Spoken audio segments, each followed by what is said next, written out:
Hello hello everyone, મારું નામ સ્નેહલ વિજયકુમાર પુરાણી છે. હું શ્રી કેજે પોલિટેકનિક ભરૂચમાં ઇલેક્ટ્રિકલ એન્જિનિયરિંગ ડિપાર્ટમેન્ટમાં લેક્ચરર તરીકે ફરજ બજાવું છું. આજે આપણે જોવાના છે ગ્રીન ટેકનોલોજી વિશે, જે સેમેસ્ટર નંબર 6માં ઓફર કરવામાં આવે છે. એના ચેપ્ટર નંબર 4 વિશેનું પહેલું લેક્ચર રિન્યુએબલ એનર્જી પોલિસીઝ ઉપર.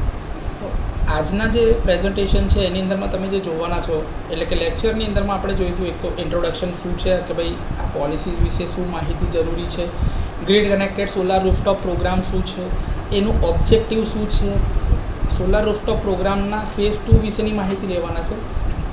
અને આના જે સોલાર રૂફટોપ પ્રોગ્રામ છે એના બે કમ્પોનન્ટ આપેલા છે. એક છે રેસિડેન્શિયલ કન્ઝ્યુમર્સ માટે, જેમાં 4000 મેગાવોટનું solar rooftop solar power plant બનાવવાના છે. અને બીજું કે આપણે જે ટાર્ગેટ અચીવ કર્યો છે એ ટાર્ગેટ અચીવ કરવા માટે ડિસ્ટ્રીબ્યુશન કંપની આપણને બહુ ઇમ્પોર્ટન્ટ રોલ પ્લે કરે છે. તો એ ડિસ્ટ્રીબ્યુશન કંપનીને બી પ્રોત્સાહિત કરવા માટે ઇન્સેન્ટિવ્સ આપવામાં આવે છે. તો આ બે કમ્પોનન્ટ વિશેની માહિતી લઈશું. અને આ પ્રેઝન્ટેશન તૈયાર કરવા માટે જેવી રેફરન્સીસ આપણે યુઝ કર્યા છે એ રેફરન્સીસ વિશે છેલ્લે વાત કરીશું. વાત કરવામાં આવે તો ભાઈ આપણી એનર્જી પોલિસી જે છે ભારત દેશની એવી રીતે બનાવવામાં આવે છે જેથી કરીને આપણે બીજા દેશની ઉપર એનર્જીના કેસમાં આધાર રાખવો પડે નહીં, એટલે કે એનર્જી ડિપેન્ડન્સ ઓછું થઈ શકે અને આપણે ડેવલપિંગ નેશનની અંદરમાંથી ડેવલપ્ડ નેશન બની શકીએ એ માટે જે ઉર્જાના સ્ત્રોત આપણી પાસે અવેલેબલ છે એના વૈકલ્પિક ઉર્જાના સ્ત્રોતનો વિકાસ થાય અને સાથે સાથે nuclear, solar, wind, biomass, tidal energy, geothermal આ પ્રકારની અલગ પ્રકારની ઉર્જાઓ વાપરીને આપણે આપણા દેશને ઉર્જાની અંદરમાં સ્વાવલંબી દેશ બનાવવા તરફ આગળ વધતા જઈએ. 2021-22ના વર્ષની વાત કરવામાં આવે તો આપણે લગભગ 41% જેટલી એનર્જી ઇમ્પોર્ટ કરતા હતા, એટલે આપણે બીજા દેશ ઉપર આધારિત હતા. પ્રાઇમરી એનર્જી કન્ઝમ્પશનની જો વાત કરવામાં આવે 2022-23માં તો આપણે 13.3% જેટલો વધારો નોંધાયો છે અને આપણે ત્રીજા નંબર પર છીએ આખા વિશ્વની અંદરમાં, ચાઇના અને અમેરિકા બાદ. કેમ કે આપણી વસ્તી વધારે છે એટલે આપણી પર કેપિટા એનર્જી કન્ઝમ્પશન પણ વધારે છે, લગભગ 6% જેટલું. 80% જેટલી ઉર્જા આજના તારીખમાં આપણે ફોસિલ ફ્યુઅલમાંથી જ બનાવી રહ્યા છીએ. વાત કરવામાં તો 2017ની અંદરમાંથી ઇલેક્ટ્રિસિટી જનરેશનની અંદરમાં આપણે ઘણી બધી એનર્જી જનરેટ કરી છે, પરંતુ આપણે બહુ ઓછા પ્રમાણમાં એને એક્સપોર્ટ કરીએ છીએ બીજા દેશની અંદર.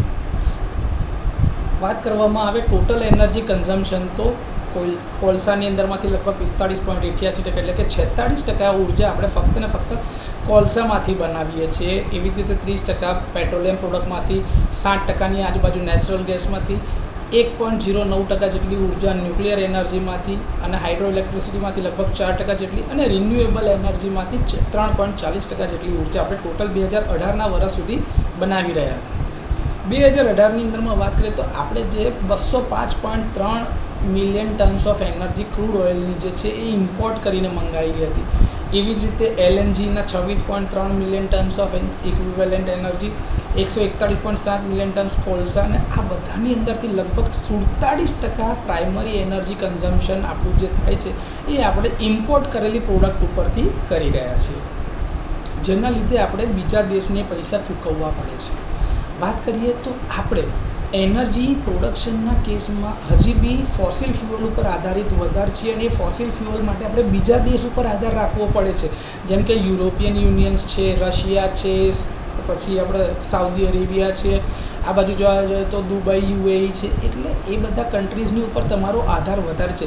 ગેસ માટે તમારે કઝાકિસ્તાન ઉપર આધાર રાખવો પડે છે, કે જેની લાઇન પાકિસ્તાન થઈને ભારતમાં આવે છે. તો કાલ ઉઠીને ભારતના પાકિસ્તાન સાથે અથવા તો ચાઇના સાથેના સંબંધો આપણને ખબર છે, એ જો વધારે વણશે તો આ કેસમાં આપણા દેશમાં ઉર્જાની ખપતને સંતોષવા માટે આપણે વૈકલ્પિક સ્ત્રોત પર આધાર રાખવો જ પડશે.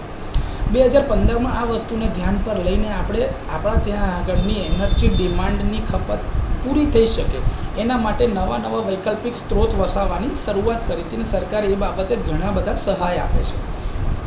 ચાઇના પછી ઇન્ડિયા બીજા નંબર પર છે, જે રિન્યુએબલ એનર્જીના પ્રોડક્શનમાં સૌથી આગળ હોય.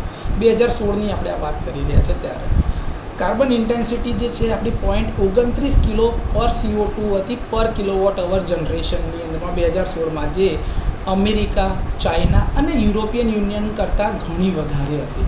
અને એટલે જ નેચરલી કે આપણે કાર્બન ડાયોક્સાઇડનું પ્રમાણ વાતાવરણમાં ઘટાડવા માટે કાર્બન એમિશન ઓછું કરવું પડે, એટલે કે પેટ્રોલિયમ પ્રોડક્ટ્સથી બનતી ઉર્જાને ઓછી વાપરીએ એવા તરફ આપણે આગળ વધવું પડે. 63% ઓવરઓલ એનર્જી સેલ્ફ સફિશિયન્સી આપણે 2017માં હાંસલ કરી ચૂકેલા છીએ, જેની અંદરમાં જવાબદાર છે કે ભાઈ રેપિડ ઇકોનોમિક એક્સપાન્શન થઈ રહ્યું છે અને ઇન્ડિયાની અંદરમાં ફાસ્ટેસ્ટ ગ્રોઈંગ એનર્જી માર્કેટ છે કે જ્યાં આગળ લોકો પોતાના પૈસા ઇન્વેસ્ટ કરીને ઇન્ડિયાની અંદરમાં એનર્જીના રિસોર્સિસ જે વધારે છે એને વધારે ને વધારે ગ્લોબલ માર્કેટમાં આપણે આગળ વધતા જઈએ. તો એવી પોલિસી આપણી સરકાર આપે છે, એટલે જ ફોરેન ઇન્વેસ્ટમેન્ટ અથવા તો બીજા કંપનીઝ આપણા દેશની અંદરમાં પૈસા નાખી રહ્યા છે, જેથી કરીને ઉર્જાનો વિકાસ થઈ શકે. 2035 સુધીની અંદરમાં લગભગ 18% જેટલો વધારો આપણે જોવા માંગી રહ્યા છે. અત્યારે જોવા જઈએ તો એનર્જી માર્કેટની અંદર ઇન્ડિયાનું પ્રમાણ જે વધી રહ્યું છે અને આપણે પોતાની પ્રોડક્ટ્સ વાપરવામાં વધારે ને વધારે ધ્યાન આપી રહ્યા છીએ, કારણ કે આપણી પાસે જે કોલસો જે છે એ કોલસો એટલી ઊંચી ગુણવત્તાનો નથી, પરંતુ આપણી પાસે એ પ્રકારનો કોલસો છે કે જેને બિટ્યુમિનસ કોલ કે જેના રિઝર્વ આપણી પાસે છે. આપણી પાસે યુરેનિયમ ભલે નથી, પરંતુ આપણી પાસે થોરિયમ અવેલેબલ છે પૂરતા પ્રમાણમાં. તો આ જ બધા ઉર્જાના સ્ત્રોતનો આપણે ઉપયોગ કરીને આપણા દેશમાં એવા નવા પ્લાન્ટ બનાવીએ અથવા તો એવી ટેકનોલોજીનો વિકાસ કરીએ, જેથી આપણે આપણી ઉર્જાની ખપત આપણે પોતાના દેશમાં મળતા ફ્યુઅલથી જ સંતોષી શકતા હોઈએ. વાત કરીએ તો પવન ઉર્જા એટલે કે વિન્ડ એનર્જીના અંદર ઇન્ડિયા 4થા નંબર પર છે વર્લ્ડની અંદરમાં, અને સોલાર પાવર પ્લાન્ટની અંદરમાં 100 ગીગાવોટ કરતાં વધારનું સોલાર ઇન્સ્ટોલેશન આપણા દેશમાં 2022 સુધીમાં જ આપણે કરી દીધેલું છે. ઇન્ડિયા જે છે એ પોતાનું કન્ટ્રીબ્યુશન જે છે ન્યુક્લિયરની અંદર બી વધારી રહ્યું છે, કારણ કે સોલાર વિન્ડની સાથે સાથે આપણી પાસે પૂરતા પ્રમાણમાં થોરિયમ અવેલેબલ છે. તો આપણે એ થોરિયમની મદદથી ચાલતા નવા રિએક્ટર્સ બનાવીએ, જેથી અંદર થોરિયમનો ઉપયોગ કરીને એ જો થોરિયમ જે છે એને આપણે યુરેનિયમ ફ્યુઅલની અંદર કન્વર્ટ કરી શકીએ તો વધારે ઉર્જા મળી શકે એવા પ્રોગ્રામ પણ આપણે હાથે લીધેલા છે. જેમાં અત્યારની વાત કરવામાં આવે તો 4.2%ની કેપેસિટીથી જનરેશન કેપેસિટી 9% સુધી આવતા 25 વર્ષમાં લઈ જવા માટે આપણો દેશ આગળ વધી રહ્યો છે. એના માટે આપણા દેશની અંદરમાં 5 અલગ અલગ જગ્યા પર નવા ન્યુક્લિયર રિએક્ટર બની રહ્યા છે, અને એ લગભગ આખા વિશ્વમાં 3જા નંબરનું સૌથી હાઈએસ્ટ જનરેશન હશે.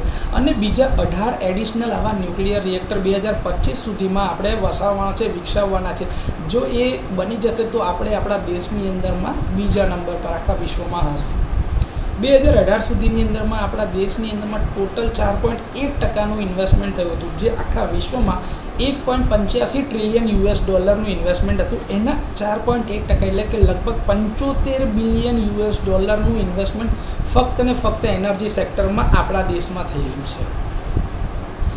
અત્યારના ભવિષ્યને લઈએ તો જે નજીકના ભવિષ્યમાં જે ચેલેન્જીસ હતા એ ચેલેન્જીસ જેમ કે એનર્જીના રિફોર્મ કરવા, એનર્જી પ્રોડક્ટનું રિસ્ટ્રક્ચરિંગ કરવું, પાવર સિસ્ટમનું રિસ્ટ્રક્ચરિંગ કરવું, વૈકલ્પિક ઉર્જાના સ્ત્રોતો લાવવા, ઉર્જાની બચત કરવી એટલે કે એનર્જી કન્ઝર્વેશન પર ફોકસ કરવું, આ બધાની ઉપર આપણે છેલ્લા ઘણા સમયથી ફોકસ કરી રહ્યા છીએ. આ જ બધા ચેલેન્જીસ છે કે જે આપણા દેશને વિકાસશીલ દેશમાંથી વિકસિત દેશ બનાવતો અટકાવી શકે એમ છે. તો આપણે આના ઉપર જ ફોકસ કરીએ છીએ, અને સરકાર આના માટે નવી પોલિસી આપીને આપણે ઓર મોટિવેટ કરી રહ્યા, જેથી આપણે આ નબળાઈ દૂર કરીને આપણે આગળ વધતા જઈએ. એનર્જી પોલિસીની અંદરમાં જો વાત કરવામાં આવે તો ભારતને આગળ વધવા માટે જરૂરી હોય એવા 4 પાયાના જે પિલર્સ છે એના ઉપર ફોકસ કરવું જરૂરી છે. એક કે આપણે આપણા દેશની ઇકોનોમીને વધારે સ્ટ્રોંગ કરવી પડે, અને એના માટે આપણે ઇન્ડિપેન્ડન્ટ ઇલેક્ટ્રિસિટીની વાત કરીએ તો એનર્જીના કેસમાં આપણે ઇન્ડિપેન્ડન્ટ બનવું પડે, પોતે જ રિલાયેબલ, બીજા દેશ ઉપરની આધાર ઓછો કરીને ગેસ હોય, ઇલેક્ટ્રિસિટી હોય અથવા તો પેટ્રોલિયમ પ્રોડક્ટ્સ હોય એના ઉપર આપણે બીજા દેશ પર આધાર રાખવાનો ઓછો કરી દેવો પડે. આ એક છે. બીજું કે આપણે આપણા દેશમાં જ બનતી વસ્તુઓનો ઉપયોગ કરીને આપણી એનર્જીની ખપતને દૂર કરવી પડે, જેથી કરીને હાઉસહોલ્ડ ઇન્કમ્સમાં વધારો થાય. સાથે સાથે આપણે અહીંયા આગળ કુકિંગ ફ્યુઅલ્સ જે બને છે એને ચોખ્ખા પ્રમાણમાં વાપરતા થઈ જઈએ, એટલે કે ગ્રીન ફ્યુઅલ્સ વાપરતા થઈ જઈએ. આપણે એવા ફ્યુઅલ્સ વાપરવાના જેથી વાતાવરણ પ્રદૂષિત ના થાય. બીજો મુદ્દો એ હતો ત્રીજું હતું કે આપણી પાસે જે ડોમેસ્ટિક રિઝર્વ છે કે જેમાં ફોસિલ ફ્યુઅલની વાત કરીએ તો મેં તમને જે કીધું કે આપણી પાસે જે કોલસો છે લિગ્નાઇટ કોલસો જે છે એની એફિશિયન્સી ખૂબ જ ઓછી છે. તો ઓછા એફિશિયન્ટ ફ્યુઅલનો ઉપયોગ કરીને આપણે વધારે પ્રોડ્યુસ કરી શકીએ એવા ફ્યુઅલની તરફ આગળ વધવા જોઈએ, કાં તો એવી ટેકનોલોજી બનાવવાની કે જેથી એવા ફ્યુઅલ પર બી પાવર પ્રોડ્યુસ કરી શકતા હોય. સાથે વૈકલ્પિક ઉર્જાના સ્ત્રોત એવા વિકસાવવા જોઈએ જેથી કરીને આપણે બહારથી મંગાવવા પડતા ફ્યુઅલની ખપત ઓછી કરીએ. તો બહાર જે ઇમ્પોર્ટ માટે પૈસા આપવા પડતા હોય એ જો બચી જાય તો એ પૈસા આપણે આપણા દેશની અંદરમાં આવી ટેકનોલોજીનો વિકાસ કરવા માટે વાપરી શકીએ. ચોથો ઇમ્પોર્ટન્ટ જે છે એ સૌથી વધારે મહત્ત્વનો મુદ્દો કહેવાય, કારણ કે એની અંદર આપણે ક્લીનર ફ્યુઅલ્સ એન્ડ ક્લીનર ટેકનોલોજીસનો ઉપયોગ કરીને આપણા દેશને એનર્જીના કેસમાં આપણે સેલ્ફ રિલાયન્ટ બનાવી શકીએ. અને એ ખૂબ જ જરૂરી છે, કારણ કે વાતાવરણ જો પ્રદૂષિત હશે તો એની અસર દેશમાં રહેતા લોકોના સ્વાસ્થ્ય ઉપર પડતી રહેશે અને એના લીધે વાતાવરણ ઓર ને ઓર ખરાબ થતું જશે. તો એ કેસમાં ઓઝોન લેયરની અંદરમાં ગાબડા પડવા, જેના લીધે સીધા જ યુવી રેઝ જે છે એની આડઅસર થવી અને એના લીધે લોકોના સ્વાસ્થ્ય ઉપર ખરાબ અસર થઈ શકે છે. તો આ 4 મુદ્દા ઉપર જો તમે ફોકસ કરો તો આપણે આપણા દેશને એનર્જીના કેસમાં સેલ્ફ રિલાયન્ટ બનાવવા તરફ આગળ લઈ જઈ શકીશું. ઓલરેડી ઇન્ડિયાએ 2047 સુધીની અંદરમાં એનર્જી ઇન્ડિપેન્ડન્ટ એટલે કે કોઈ બી દેશ પર પછી આધાર રાખવાનો છે ને એ પોતાની જરૂરિયાતની ઉર્જા જાતે પ્રોડ્યુસ કરતું થઈ જશે. બીજું કે 2070 સુધીમાં આપણે યુનાઇટેડ નેશન્સની અંદરમાં એ વસ્તુમાં કમિટ કર્યું છે કે ભાઈ આપણે નેટ કાર્બન ઝીરો અચીવ કરવા માંગીએ છીએ. એટલે કે કાર્બન ડાયોક્સાઇડનું જે પ્રમાણ જે છે, જે ઉત્સર્જન છે એ 0% કરવા માંગીએ છીએ 2070 સુધીમાં. આ બંને કમિટમેન્ટને ધ્યાન પર લઈને સરકારશ્રીએ ઘણી બધી પોલિસી બનાવી છે, જેનો આપણે ઉપયોગ કરીને આપણા કેન્દ્ર સરકારની સાથે સાથે રાજ્ય સરકાર એ દરેક કન્ઝ્યુમરને એનો લાભ આપી રહ્યા છે. અને એક રીતે આપણે આપણા દેશની અંદર બનેલી વસ્તુઓ વાપરીને આપણા દેશને ઉર્જાના કેસની અંદરમાં સ્વતંત્ર બનાવવા માંગીએ છીએ, ઇન્ડિપેન્ડન્ટ બનાવવા માંગીએ છીએ. સરકારે આના માટે જે સ્કીમ આપી છે અથવા તો જે એક બિઝનેસ મોડલ ડેવલપ કરવા માટે કીધું છે, તો એની ગાઈડલાઇન દરેક સ્ટેટ ગવર્મેન્ટ એટલે કે દરેક રાજ્ય સરકાર સુધી પહોંચાડેલી છે, જેની મદદથી આપણે વાતાવરણમાં ઉત્સર્જિત થતો કાર્બન ડાયોક્સાઇડનું પ્રમાણ ઘટાડી શકીએ અને દરેકને એક સ્વચ્છ વાતાવરણ જીવવા માટે આપતા છે. આ બધી જે રિન્યુએબલ એનર્જીની જે પોલિસીસ છે એમાં કઈ પોલિસી મુખ્ય છે, તો એનું જો લિસ્ટ બનાવવામાં આવે તો સૌથી પહેલાં છે grid connected solar rooftop solar program, જેની અંદરમાં આપણે આપણા દેશની અંદરમાં સોલાર પાવર પ્લાન્ટ્સ લગાડતા જઈએ છીએ. Grid connected solar power projects છે, આની અંદરમાં દરેક રેસિડેન્શિયલ કન્ઝ્યુમર્સ છે પોતે grid connected solar power plant નાખે છે અને એ ગ્રીડ સાથે કનેક્ટ થાય તો વધારાનો પાવર જે છે ગ્રીડને પાછો આપે છે. ખેડૂતોને મદદ કરવા માટેની જે સ્કીમ છે એમાં છે PM કુસુમ યોજના. ફીડર લેવલનું સોલરાઇઝેશન કરવામાં આવે છે. મોટા કેપેસિટીના સોલાર પાર્ક અથવા તો અલ્ટ્રા મેગા સોલાર પાવર પ્રોજેક્ટ્સની સ્કીમ છે. વિન્ડના કેસમાં વાત કરીએ તો national offshore wind energy policy છે, નેશનલ ડેટા શેરિંગ પોલિસી છે, વિન્ડ સોલાર હાઇબ્રિડ પોલિસી 2018માં અસ્તિત્વ ધરાવે છે તે છે. અને અત્યારના કેસમાં ઇલેક્ટ્રિસિટીના જે ઓલ્ટરનેટિવ છે એમાં એનર્જી પ્રોડક્શન માટે હાઇડ્રોજન એઝ એન અલ્ટરનેટિવ, તો હાઇડ્રોજન ફ્યુઅલ સેલના ડેવલપમેન્ટ માટે નેશનલ ગ્રીન હાઇડ્રોજન મિશન પણ લોન્ચ કરેલી પોલિસીસ છે. આ બધા વિશે આપણે આખા ચેપ્ટરમાં માહિતી મેળવવામાં છે, જેમાં આ વખતે આપણે આ લેક્ચરમાં જોવાના છે grid connected solar power projects વિશેની વાતચીત. એમાં ફક્ત ને ફક્ત સોલાર રૂફટોપ સ્કીમ, જેના 2 કમ્પોનન્ટ છે, જેમાં રેસિડેન્શિયલ અને ડિસ્કોમને એની અંદરથી શું ફાયદા થાય છે, ઇન્સેન્ટિવ સ્કીમ એમના માટે શું છે, એટલી માહિતી આપણે આ લેક્ચર સુધી લેવાના છીએ. તો કે grid connected solar rooftop program શું છે, તો કે grid connected solar rooftop scheme એવી રીતે લોન્ચ કરવામાં આવી હતી જેથી કરીને વાતાવરણનું પ્રદૂષણ ઘટાડી શકાય. દરેક જે છે naturally non renewable energy resource, non renewable એટલે કે પુનઃ અપ્રાપ્ય, જેમ કે કોલસો છે, પેટ્રોલિયમ પ્રોડક્ટ્સ છે, ગેસ પ્રોડક્ટ છે, આ બધાનો તમે ઓછામાં ઓછો યુઝ કરીને કુદરતી રીતે વાતાવરણમાં મળતી ઉર્જા જે સૂર્યપ્રકાશ છે એનો ઉપયોગ વધારે કરવામાં આવે એના માટે જ લોકોને એન્કરેજ એટલે કે લોકોને એના માટે માહિતગાર કરીને એ જ વસ્તુ અપનાવવા તરફ આગળ લઈ જવા પડે. રૂફટોપ સોલાર સ્કીમ જે છે એ આપણા દેશની અંદરમાં જે સૂરજના પ્રકાશથી મળતી ઉર્જા છે એના ઉપર ફોકસ કરે છે. આ કેસની અંદરમાં દરેક રેસિડેન્શિયલ અથવા તો ઇન્ડસ્ટ્રીયલ અથવા ઇન્સ્ટિટ્યુશનલ જે બિલ્ડિંગ્સ છે એની ઉપર સોલાર પેનલ લગાડવામાં આવે છે. જે સોલાર પેનલ એના છત ઉપર લાગેલી છે, જેના ઉપર સૂર્યનું પ્રકાશ એટલે કે એનું રેડિયેશન પડે છે. તો ઉપરનું જે પી ટાઈપનું મટીરિયલ છે ને નીચે એન ટાઈપ મટીરિયલ હોય છે, જેની અંદરથી લોડથી આખી સર્કિટ પૂરી થતી હોય, તો એ તમારો ડીસી પાવર પ્રોડ્યુસ કરે છે. એ પાવર જે પ્રોડ્યુસ થાય છે એના લીધે વાતાવરણમાં કોઈ જાતનું પ્રદૂષણ ફેલાતું નથી, એટલે કે ગ્રીન એનર્જી પ્રોડ્યુસ થઈ રહી છે. તો એ ઉર્જાનો ઉપયોગ વધારે અને વધારે લોકો કરતા જાય એના માટે આ સ્કીમ ઇમ્પ્લિમેન્ટ કરવામાં આવી હતી. આના થોડા ઘણા ફાયદાઓ બી છે જે આપણે આગળ જતાં જોવાના છીએ. આ grid connected solar rooftop system જે છે એને એસપીવી સિસ્ટમ કહેવાય છે, જેને કહેવાય છે સોલાર ફોટોવોલ્ટેઇક સિસ્ટમ. આ સોલાર ફોટોવોલ્ટેઇક સિસ્ટમમાં ડીસી પાવર પ્રોડ્યુસ થાય છે, જે મેં તમને કીધું એ પેનલની મદદથી, અને એને ઇન્વર્ટરની મદદથી એસીમાં ઇન્વર્ટ કરવામાં આવે છે અને પછી એને 33 અથવા તો 11 કેવીની ગ્રીડમાં 3 ફેઝ લાઇન દ્વારા ફીડ કરવામાં આવે છે. આ કેસની અંદરમાં એ જોવાનું છે કે તમે જે ઇન્સ્ટોલેશન કર્યું છે એ ઇન્સ્ટોલેશનથી સૌથી પહેલી જે એનર્જી પ્રોડ્યુસ થાય છે એ પહેલાં લોકલી એબ્ઝોર્બ થઈ જાય છે, એટલે કે ભાઈ મારી ઉર્જાની ખપત જે છે એ હું પહેલાં કરું છું અને પછી વધારાની ઉર્જાને હું ગ્રીડમાં નાખું છું. આ કેસની અંદરમાં જે તમારું ઇન્સ્ટોલેશન થયેલું છે એનું જે પરફોર્મન્સ છે એ કઈ કઈ વસ્તુ ઉપર આધાર રાખે છે, તો કઈ જગ્યા ઉપર ઇન્સ્ટોલ કરવામાં આવ્યું છે, એની હાઇટ કેટલી છે, એની આજુબાજુનો શેડોઈંગ એરિયા કેવો છે, એ બધાની ઉપર એ આધાર રાખે છે. એ ફેક્ટર્સ વિશે આપણે ઓલરેડી વાત કરી ચૂકેલા છીએ. આગળ વાત કરીએ તો કે ભાઈ જે બી પાવર આખા દિવસમાં જનરેટ થાય છે એ સૌથી પહેલાં ઇફેક્ટિવલી યુટિલાઇઝ આપણે જ કરી રહ્યા છીએ આપણા ત્યાં આગળ, એટલે કે કેપ્ટિવ લોડ વાપરે છે અને વધારાની ઉર્જાને આપણે ક્યાં મોકલી રહ્યા છીએ? ગ્રીડમાં મોકલી રહ્યા છીએ. આના ફાયદાઓ શું છે? તો એ એક તો ભાઈ આપણા જે કન્ઝ્યુમર છે એનું ઇલેક્ટ્રિસિટી બિલ ઓછું થઈ રહ્યું છે. બીજું કે આના માટે ઇન્સ્ટોલેશન માટે તમારે અલગથી કોઈ જગ્યા લેવી પડતી નથી, તમે તમારી છત ઉપર જ આ સોલાર રૂફટોપ લગાડી શકો છો, એટલે કે નવી જગ્યા ખરીદવી પડતી નથી. બીજું કે એનો ઇન્સ્ટોલેશન કરવા માટેનો જે સમયગાળો છે ખૂબ જ ઓછો છે, એના માટે કંઈ વર્ષોના વર્ષો નથી વીતી જતા.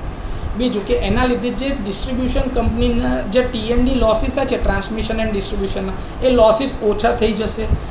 આપણે જે ઉર્જા પ્રોડ્યુસ કરીએ છીએ એ વાતાવરણની અંદરમાં કોઈપણ પ્રકારનું કાર્બન ડાયોક્સાઇડનું ઉત્સર્જન નથી કરતું.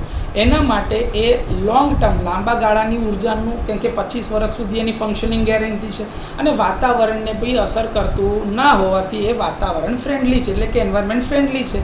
તો એ વધારે લાંબો ટાઈમ સુધી એનર્જી પ્રોડ્યુસ કરશે અને વાતાવરણને પ્રદૂષિત પણ નહીં કરે. બીજું આનો એક ફાયદો એ છે કે આ સિસ્ટમના લીધે જે રિમોટ એન્ડ અથવા તો જે સૌથી છેલ્લા મકાન હોય ત્યાં આગળના વોલ્ટેજની જે ખપત દેખાતી હતી કે ભાઈ 230ની જગ્યા પર એના ત્યાં આગળ 190 અથવા 195 વોલ્ટેજ મળતા હોય, તો આવા કેસની અંદરમાં પર્સન્ટેજ વોલ્ટેજ ડ્રોપ ઓછા થઈને વોલ્ટેજનું રેગ્યુલેશન થશે, જેથી કરીને વોલ્ટેજ બૂસ્ટઅપ થયેલો વોલ્ટેજ ત્યાં છેલ્લા ઘરમાં બી મળી રહેશે, જેના લીધે વોલ્ટેજના ઇસ્યુઝ, એક્ટિવ પાવર ડિમાન્ડના લીધે જે પાવર કન્જેશનના ઇસ્યુઝ હતા એ સોલ્વ થશે, તો પાવર સિસ્ટમની સ્ટેબિલિટીમાં વધારો થઈ શકે. તો આ થોડા ઘણા ફાયદા છે ગ્રીડ કનેક્ટેડ સોલાર રૂફટોપ સિસ્ટમના. બીજું આગળ વાત કરીએ તો આપણે જે આ પ્રોગ્રામ લીધેલો હતો એની અંદર સૌથી પહેલો ટાર્ગેટ હતો 40,000 મેગાવોટ સુધીનું ગ્રીડ સોલાર રૂફટોપ સિસ્ટમનું ડેવલપમેન્ટ કરવા માટે. આ સ્કીમ 8 માર્ચ 2019ના લોન્ચ કરવામાં આવેલી હતી, જેના 2 કમ્પોનન્ટ હતા. એક કે 4,000 મેગાવોટ સુધી, એટલે કે 4 ગીગાવોટ સુધીનું જે સોલાર રૂફટોપનું ઇન્સ્ટોલેશન થાય એ રેસિડેન્શિયલ સેક્ટરમાં થવું જોઈએ. અને આ જે ઇન્સ્ટોલેશન બધા સેક્ટરમાં થતું હોય એ કોઈકને કોઈક ડિસ્ટ્રીબ્યુશન કંપનીની મદદથી થતું હોય, તો એ ડિસ્ટ્રીબ્યુશન કંપનીને પોતાના ત્યાં આગળ ઇન્સ્ટોલમેન્ટ એટલે કે આ ઇન્સ્ટોલેશન કરાવવા માટે પ્રોત્સાહિત કરવાના ભાગરૂપે એમને ઇન્સેન્ટિવ આપવામાં આવે. એનો બીજો ભાગ હતો, જેમાં 18 ગીગાવોટ સુધીનું જે ઇન્સ્ટોલમેન્ટ કરાવી શકતા હોય પોતાના ડિસ્ટ્રીબ્યુશન કંપનીના એરિયામાં, તો એ ડિસ્કોમને ઇન્સેન્ટિવ પૂરા પડે. એ 2 કમ્પોનન્ટ વિશે આપણે વાત કરવાના છે આ લેક્ચરમાં. આ 2 કમ્પોનન્ટની વાત પૂરી થશે એટલે આપણું આ લેક્ચર પૂરું થઈ જશે. વાત કરીએ તો આપણો જે ઓબ્જેક્ટિવ હતો સોલાર રૂફટોપ પ્રોગ્રામ ગ્રીડ કનેક્ટેડનો, તો એની પાછળનો હેતુ શું હતો? તો કે એની પાછળનો એમ એવો હતો કે આપણે આવી ગ્રીડ કનેક્ટેડ સોલાર રૂફટોપ સિસ્ટમને પ્રમોટ કરીએ, જેથી કરીને બધા જ કન્ઝ્યુમર એટલે કે residential, institutional, commercial, industrial, social institute, NGOs, government buildings, બીજા બધી જગ્યા ઉપર આની એક પ્રચાર કરીએ અને એ લોકો એને પોતાના ઘરે ઇન્સ્ટોલ કરવા માટે પ્રેરિત થાય, એનો સૌથી પહેલો મુખ્ય હેતુ હતો. બીજું કે જે ડિસ્ટ્રીબ્યુશન કંપનીના વિસ્તારમાં આવા સોલાર પાવર પ્લાન્ટ ઇન્સ્ટોલ થવાના હોય એ લોકો આને ઝડપી ઇન્સ્ટોલ કરી આપે અને પ્રમોટ કરવા માટે, એટલે કે એને સબસિડી બી મળી રહે એના માટેની વ્યવસ્થા કરતા હોવા જોઈએ. ત્રીજું કે આ એક સસ્ટેનેબલ બિઝનેસ મોડેલ છે, કેમ કે એની લાઈફ ટાઈમ 25 વર્ષ સુધી પાવર પ્રોડ્યુસ કરવાની છે. તો એ 25 વર્ષ સુધી પાવર પ્રોડ્યુસ કરવાની સાથે એનું બિલ ઓછું થાય અને સામે એ જેટલી વધારે ઉર્જા પ્રોડ્યુસ કરે એનું એને ફાઇનાન્શિયલ સપોર્ટ મળતો જાય. ડિસેમ્બર 2022 સુધીમાં 38,000 megawatt extra grid connected solar રૂફટોપના ઇન્સ્ટોલેશન માટે કન્ટ્રીની અંદરમાં કવાયત કરવામાં આવી, જેમાં 4,000 મેગાવોટ રેસિડેન્શિયલ સેક્ટરમાં અને 34,000 મેગાવોટ બીજા અલગ અલગ સેક્ટરમાં થવા જોઈએ. આની સાથે બીજું કે આપણા જ ત્યાં આગળ બનેલા સોલાર સેલ અને સોલાર મોડ્યુલને આપણે પ્રમોટ કરતા જઈએ, જેથી લોકલ મેન્યુફેક્ચરિંગને વધારે ને વધારે રાહત મળતી જાય અને એ લોકો આ જ સોલાર સેલ અથવા તો સોલાર મોડ્યુલ આપણા જ દેશમાં બનેલા આપણે જો વાપરતા થઈએ તો આપણી એનર્જી ડિપેન્ડન્સી અથવા તો મટીરિયલ ડિપેન્ડન્સી ઘટાડી શકાય. પહેલો કમ્પોનન્ટ જે છે એ છે 4,000 મેગાવોટનું રૂફટોપ સોલાર ઇન્સ્ટોલેશન રેસિડેન્શિયલ સેક્ટરમાં. તો આનો જે ઓબ્જેક્ટિવ હતો જે પ્રોગ્રામનો એ હતો કે ભાઈ ક્યુમ્યુલેટિવલી 4,000 મેગાવોટનું સોલાર રૂફટોપ ઇન્સ્ટોલેશન ફક્ત ને ફક્ત રેસિડેન્શિયલ સેક્ટરમાં થાય, જેની અંદરમાં સેન્ટ્રલ ફાઇનાન્શિયલ આસિસ્ટન્ટ એટલે કે CFA, જેને આપણે સબસિડી બી કહીએ છીએ, એ મળવાપાત્ર થાય. ક્યારે કે જ્યારે રેસિડેન્શિયલ કન્ઝ્યુમર પોતાની અરજી એ નેશનલ પ્લેટફોર્મ, જે આપણું નેશનલ પોર્ટલ છે એના ઉપર એની અરજી કરે, ક્યારે કે જ્યારે એ પોતે અરજી કરી રહ્યો છે ત્યારથી લઈને ઇન્સ્ટોલેશન એના ઘરમાં ના થાય, ફંક્શનિંગ ના થાય ત્યાં સુધીની બધી જ પ્રોસેસ એ પૂરી ના કરે તો એને સબસિડી મળવાપાત્ર રહેશે નહીં. અને આ સબસિડી મળવાપાત્ર ત્યારે જ થાય જ્યારે આ બધી પ્રોસેસ પૂરી થાય. આ બધી પ્રોસેસ પૂરી કરાવવા માટે એને મદદ જોઈશે ડિસ્ટ્રીબ્યુશન કંપનીની, જેને આપણે ડિસ્કોમ કહીએ છીએ. તો આ ડિસ્કોમ કંપની જે છે એ સેન્ટ્રલ એજન્સીની વતીની એક કંપની છે કે જે લોકોને ઉર્જા આપી રહી છે અને એને જે ફંડિંગ મળશે એ સેન્ટ્રલમાંથી આવશે ડિસ્ટ્રીબ્યુશન કંપનીને, અને ડિસ્ટ્રીબ્યુશન કંપની એને કન્ઝ્યુમર સુધી પહોંચાડશે. આનું એલિજિબિલિટી ક્રાઇટેરિયા શું છે કે ભાઈ કોને કોને આ સબસિડી મળવાપાત્ર છે? તો એવું કહે છે કે ભાઈ 30/7/2022માં આ પાર્ટ અથવા તો આ સબસિડીનો પ્રોજેક્ટ ચાલુ કરવામાં આવેલો હતો. તો જે બી નેશનલ પોર્ટલ ઉપર અરજી થઈ હશે 30/7/2022 કે એની પછી, એ બધી જ અરજીઓને નેશનલ પોર્ટલ ઉપરથી પ્રોસેસ કરીને ટેકનિકલ ફિઝિબિલિટીનું અપ્રુવલ અને ઇન્સ્ટોલેશનનું અપ્રુવલ મળી જાય. ત્યારબાદ રૂફટોપ સોલાર પાવર પ્લાન્ટ ત્યાં ફંક્શનિંગ થઈ જાય અને આ જે રૂફટોપ સોલારનું ઇન્સ્ટોલેશન માટે જે જરૂરી મટીરિયલ છે એ ministry of new and renewable energy દ્વારા જે લિસ્ટ કરેલા હોય એ રજિસ્ટર વેન્ડર પાસેથી જ બધું લીધેલું હોય, તો એવી જ અરજીઓ અથવા તો એવા જ કન્ઝ્યુમરને સબસિડી મળવાપાત્ર રહે છે. બીજું કે આ જે પ્લાન્ટની જે એલિજિબલ જે છે સબસિડી માટે, એના માટે એની કેપેસિટી જે છે એ સાઇટ ઉપર કેટલી જગ્યા અવેલેબલ છે, ક્યાં આગળ છે, એની લોડ ડિમાન્ડ કેટલી છે, કેટલું પાવર પ્રોડ્યુસ કરે તો એનો બિલ ઝીરો થઈ શકે, આ બધી જ વસ્તુઓને ધ્યાને લઈને એને સબસિડી અથવા તો એના કેટલા પ્લાન્ટની જરૂરિયાત છે એ ઇન્સ્ટોલેશનની લિમિટ આપવામાં આવશે. હવે જે નેશનલ પોર્ટલ ઉપર એને અરજી કરવાની છે તો એ કન્ઝ્યુમર જાતે બી કરી શકે છે અથવા તો એના બિહાફ ઉપર જે બી અરજી કરવાવાળો વેન્ડર છે એ જાતે બી કરી શકે છે. આ અરજી એ રિજેક્ટ પણ થઈ શકે છે, જરૂરી નથી કે દરેક કેસમાં અપ્રુવલ આવી શકે. તેના ટેકનિકલ ફિઝિબિલિટી, એના જરૂરી ડોક્યુમેન્ટેશન, વેન્ડરની અરજી, વેન્ડરના સર્ટિફિકેશન બધું ચેક કર્યા બાદ જ એનું અપ્રુવલ આગળ આવતું હોય છે. Ministry of new and renewable energy, જે MNREની આપણે વાત કરીએ છીએ, એ આવા વેન્ડરો કે જે ખોટી રીતની અરજી કરતા હોય, ખોટું મટીરિયલ વાપરતા હોય, ક્વોલિટી બરોબર ના હોય, કન્ઝ્યુમરને છેતરતા હોય અથવા તો ડોમેસ્ટિક કન્ટેન્ટ ના ધરાવતા હોય એવી વસ્તુઓ જો વાપરતા હોય તો એવા કન્ઝ્યુમર અથવા તો એવા વેન્ડર જે હોય એને બ્લેક લિસ્ટ પણ કરી શકે છે. આ બધા જ right ministry of new and renewable energy પાસે અથવા તો એ નેશનલ પોર્ટલ ચલાવતા એજન્સીસ પાસે એના રાઇટ્સ છે. મેન્ડેટરી કન્ડિશન શું છે કે ભાઈ કયા કેસમાં સબસિડી મળવાપાત્ર છે? તો કે સૌથી પહેલું તો કે નેશનલ પોર્ટલ ઉપરથી આનું ઇન્સ્ટોલેશન માટેની અરજી થયેલી હોવી જોઈએ, પ્લસ રજિસ્ટર વેન્ડર જે હોય જે ડિસ્કોમની સાથેના એ લોકોએ અપ્રૂવ કરેલી ટેકનિકલ સ્પેસિફિકેશન પ્રમાણેની ગાઈડલાઇન પ્રમાણેનું મટીરિયલ વાપરીને એ પ્લાન્ટ ઇન્સ્ટોલ કરવા માંગતા હોય એને જ આ સબસિડીનો લાભ મળશે. બીજું કે જેને બી આ લાભ લેવો હશે એને ડોમેસ્ટિકલી કન્ટેન્ટ રિક્વાયર્ડ એટલે કે DCR સોલાર સેલ અથવા તો સોલાર મોડ્યુલ વાપરવા પડશે જે સંપૂર્ણપણે સ્વદેશી હોય. જો એ વસ્તુ વપરાયેલી હશે તો જ સબસિડીનો લાભ મળવાપાત્ર છે. આ સબસિડીના કેસમાં જે ડિસ્ક્લેમર જે નોંધ કરેલી છે એ ખાસ ઇમ્પોર્ટન્ટ છે કે ખાલી અરજી કરી દેવાથી સબસિડી મળવાપાત્ર રહેતી નથી. અરજી કર્યા પછીથી દરેક અલગ અલગ સ્ટેજ, આમાં ટોટલ 6 થી 7 અલગ અલગ સ્ટેજ આવે છે, જેમાં સૌથી પહેલાં કન્ઝ્યુમરની અરજી એની પોતાની ડિટેલનું વેરિફિકેશન થાય છે. એ પછીથી એની સાઇટનું જે વેરિફિકેશન કે એની સાઇટ ઉપર જે ઇન્સ્ટોલર માટે આવ્યો હોય એ વેન્ડર દ્વારા એના ફોટા લીધા હોય, એની પાસે કેટલી છત અવેલેબલ છે, એની આજુબાજુનો એરિયા કેટલો છે, એના કાગળિયા કરવામાં આવે છે. જો એનું ટેકનિકલ ફિઝિબિલિટીનું અપ્રુવલ આવે ત્યારબાદ એને ડિસ્કોમની અંદરમાં ચાર્જિસ ભરવા પડે છે. એ ચાર્જિસ ભરાઈ જાય પછીથી આગળ જોવામાં આવે છે કે ભાઈ હા કમ્પોનન્ટ જે વાપરશે તો બરોબર છે કે નહીં. એના પછીથી એનું મીટરિંગ ચાર્જિસને તેને ભરવાના આવે છે. આ બધું જ થાય ત્યાર પછીથી એ ડિસ્ટ્રીબ્યુશન કંપની અને કન્ઝ્યુમરની વચ્ચે એક એગ્રીમેન્ટ થાય છે. જે એગ્રીમેન્ટના આધારે ડિસ્ટ્રીબ્યુશન કંપની એવું કહે છે કે ભાઈ તમે તમારો સોલાર પાવર પ્લાન્ટ આટલી શરતોને આધીન હશે તો જ ચલાવી શકશો, નહીં તો નહીં ચલાવી શકો. જો એ તમારું ફંક્શનિંગ હશે તો એમાં યુનિટની સામે યુનિટ કટની બી પોલિસી મળશે અને વધારે યુનિટ જો તમે પ્રોડ્યુસ કર્યા હશે તો એના ઉપર તમને ફાઇનાન્શિયલ સપોર્ટ આપવામાં આવશે કે ભાઈ એક્સ્ટ્રા તમને રિવોર્ડ આપવામાં આવે કે તમે આટલા એનર્જી અમને આપી છે તો અમે તમને આટલા અમુક રૂપિયાના દરે આટલી બચત કરી આપીશું. આ જે સબસિડી છે એનું કેલ્ક્યુલેશન જે છે ટોટલ સોલાર મોડ્યુલની કેપેસિટી, સોલાર ઇન્વર્ટરની કેપેસિટી અથવા તો જે કેપેસિટી ડિસ્કોમે અપ્રૂવ કરેલી હશે એમાં જે સૌથી ઓછું હશે એના આધારે સબસિડીની ગણતરી થશે. જનરલી 1 કિલોવોટ, 2 કિલોવોટ, 3 કિલોવોટ કેવી રીતે નક્કી થાય છે એની આ વાતચીત છે.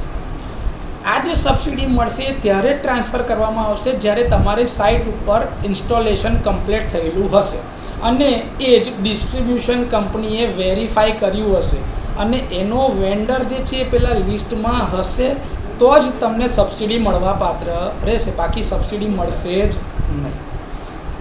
સબસિડી કેવી રીતે મળવાપાત્ર રહે છે એની જો વાત કરીએ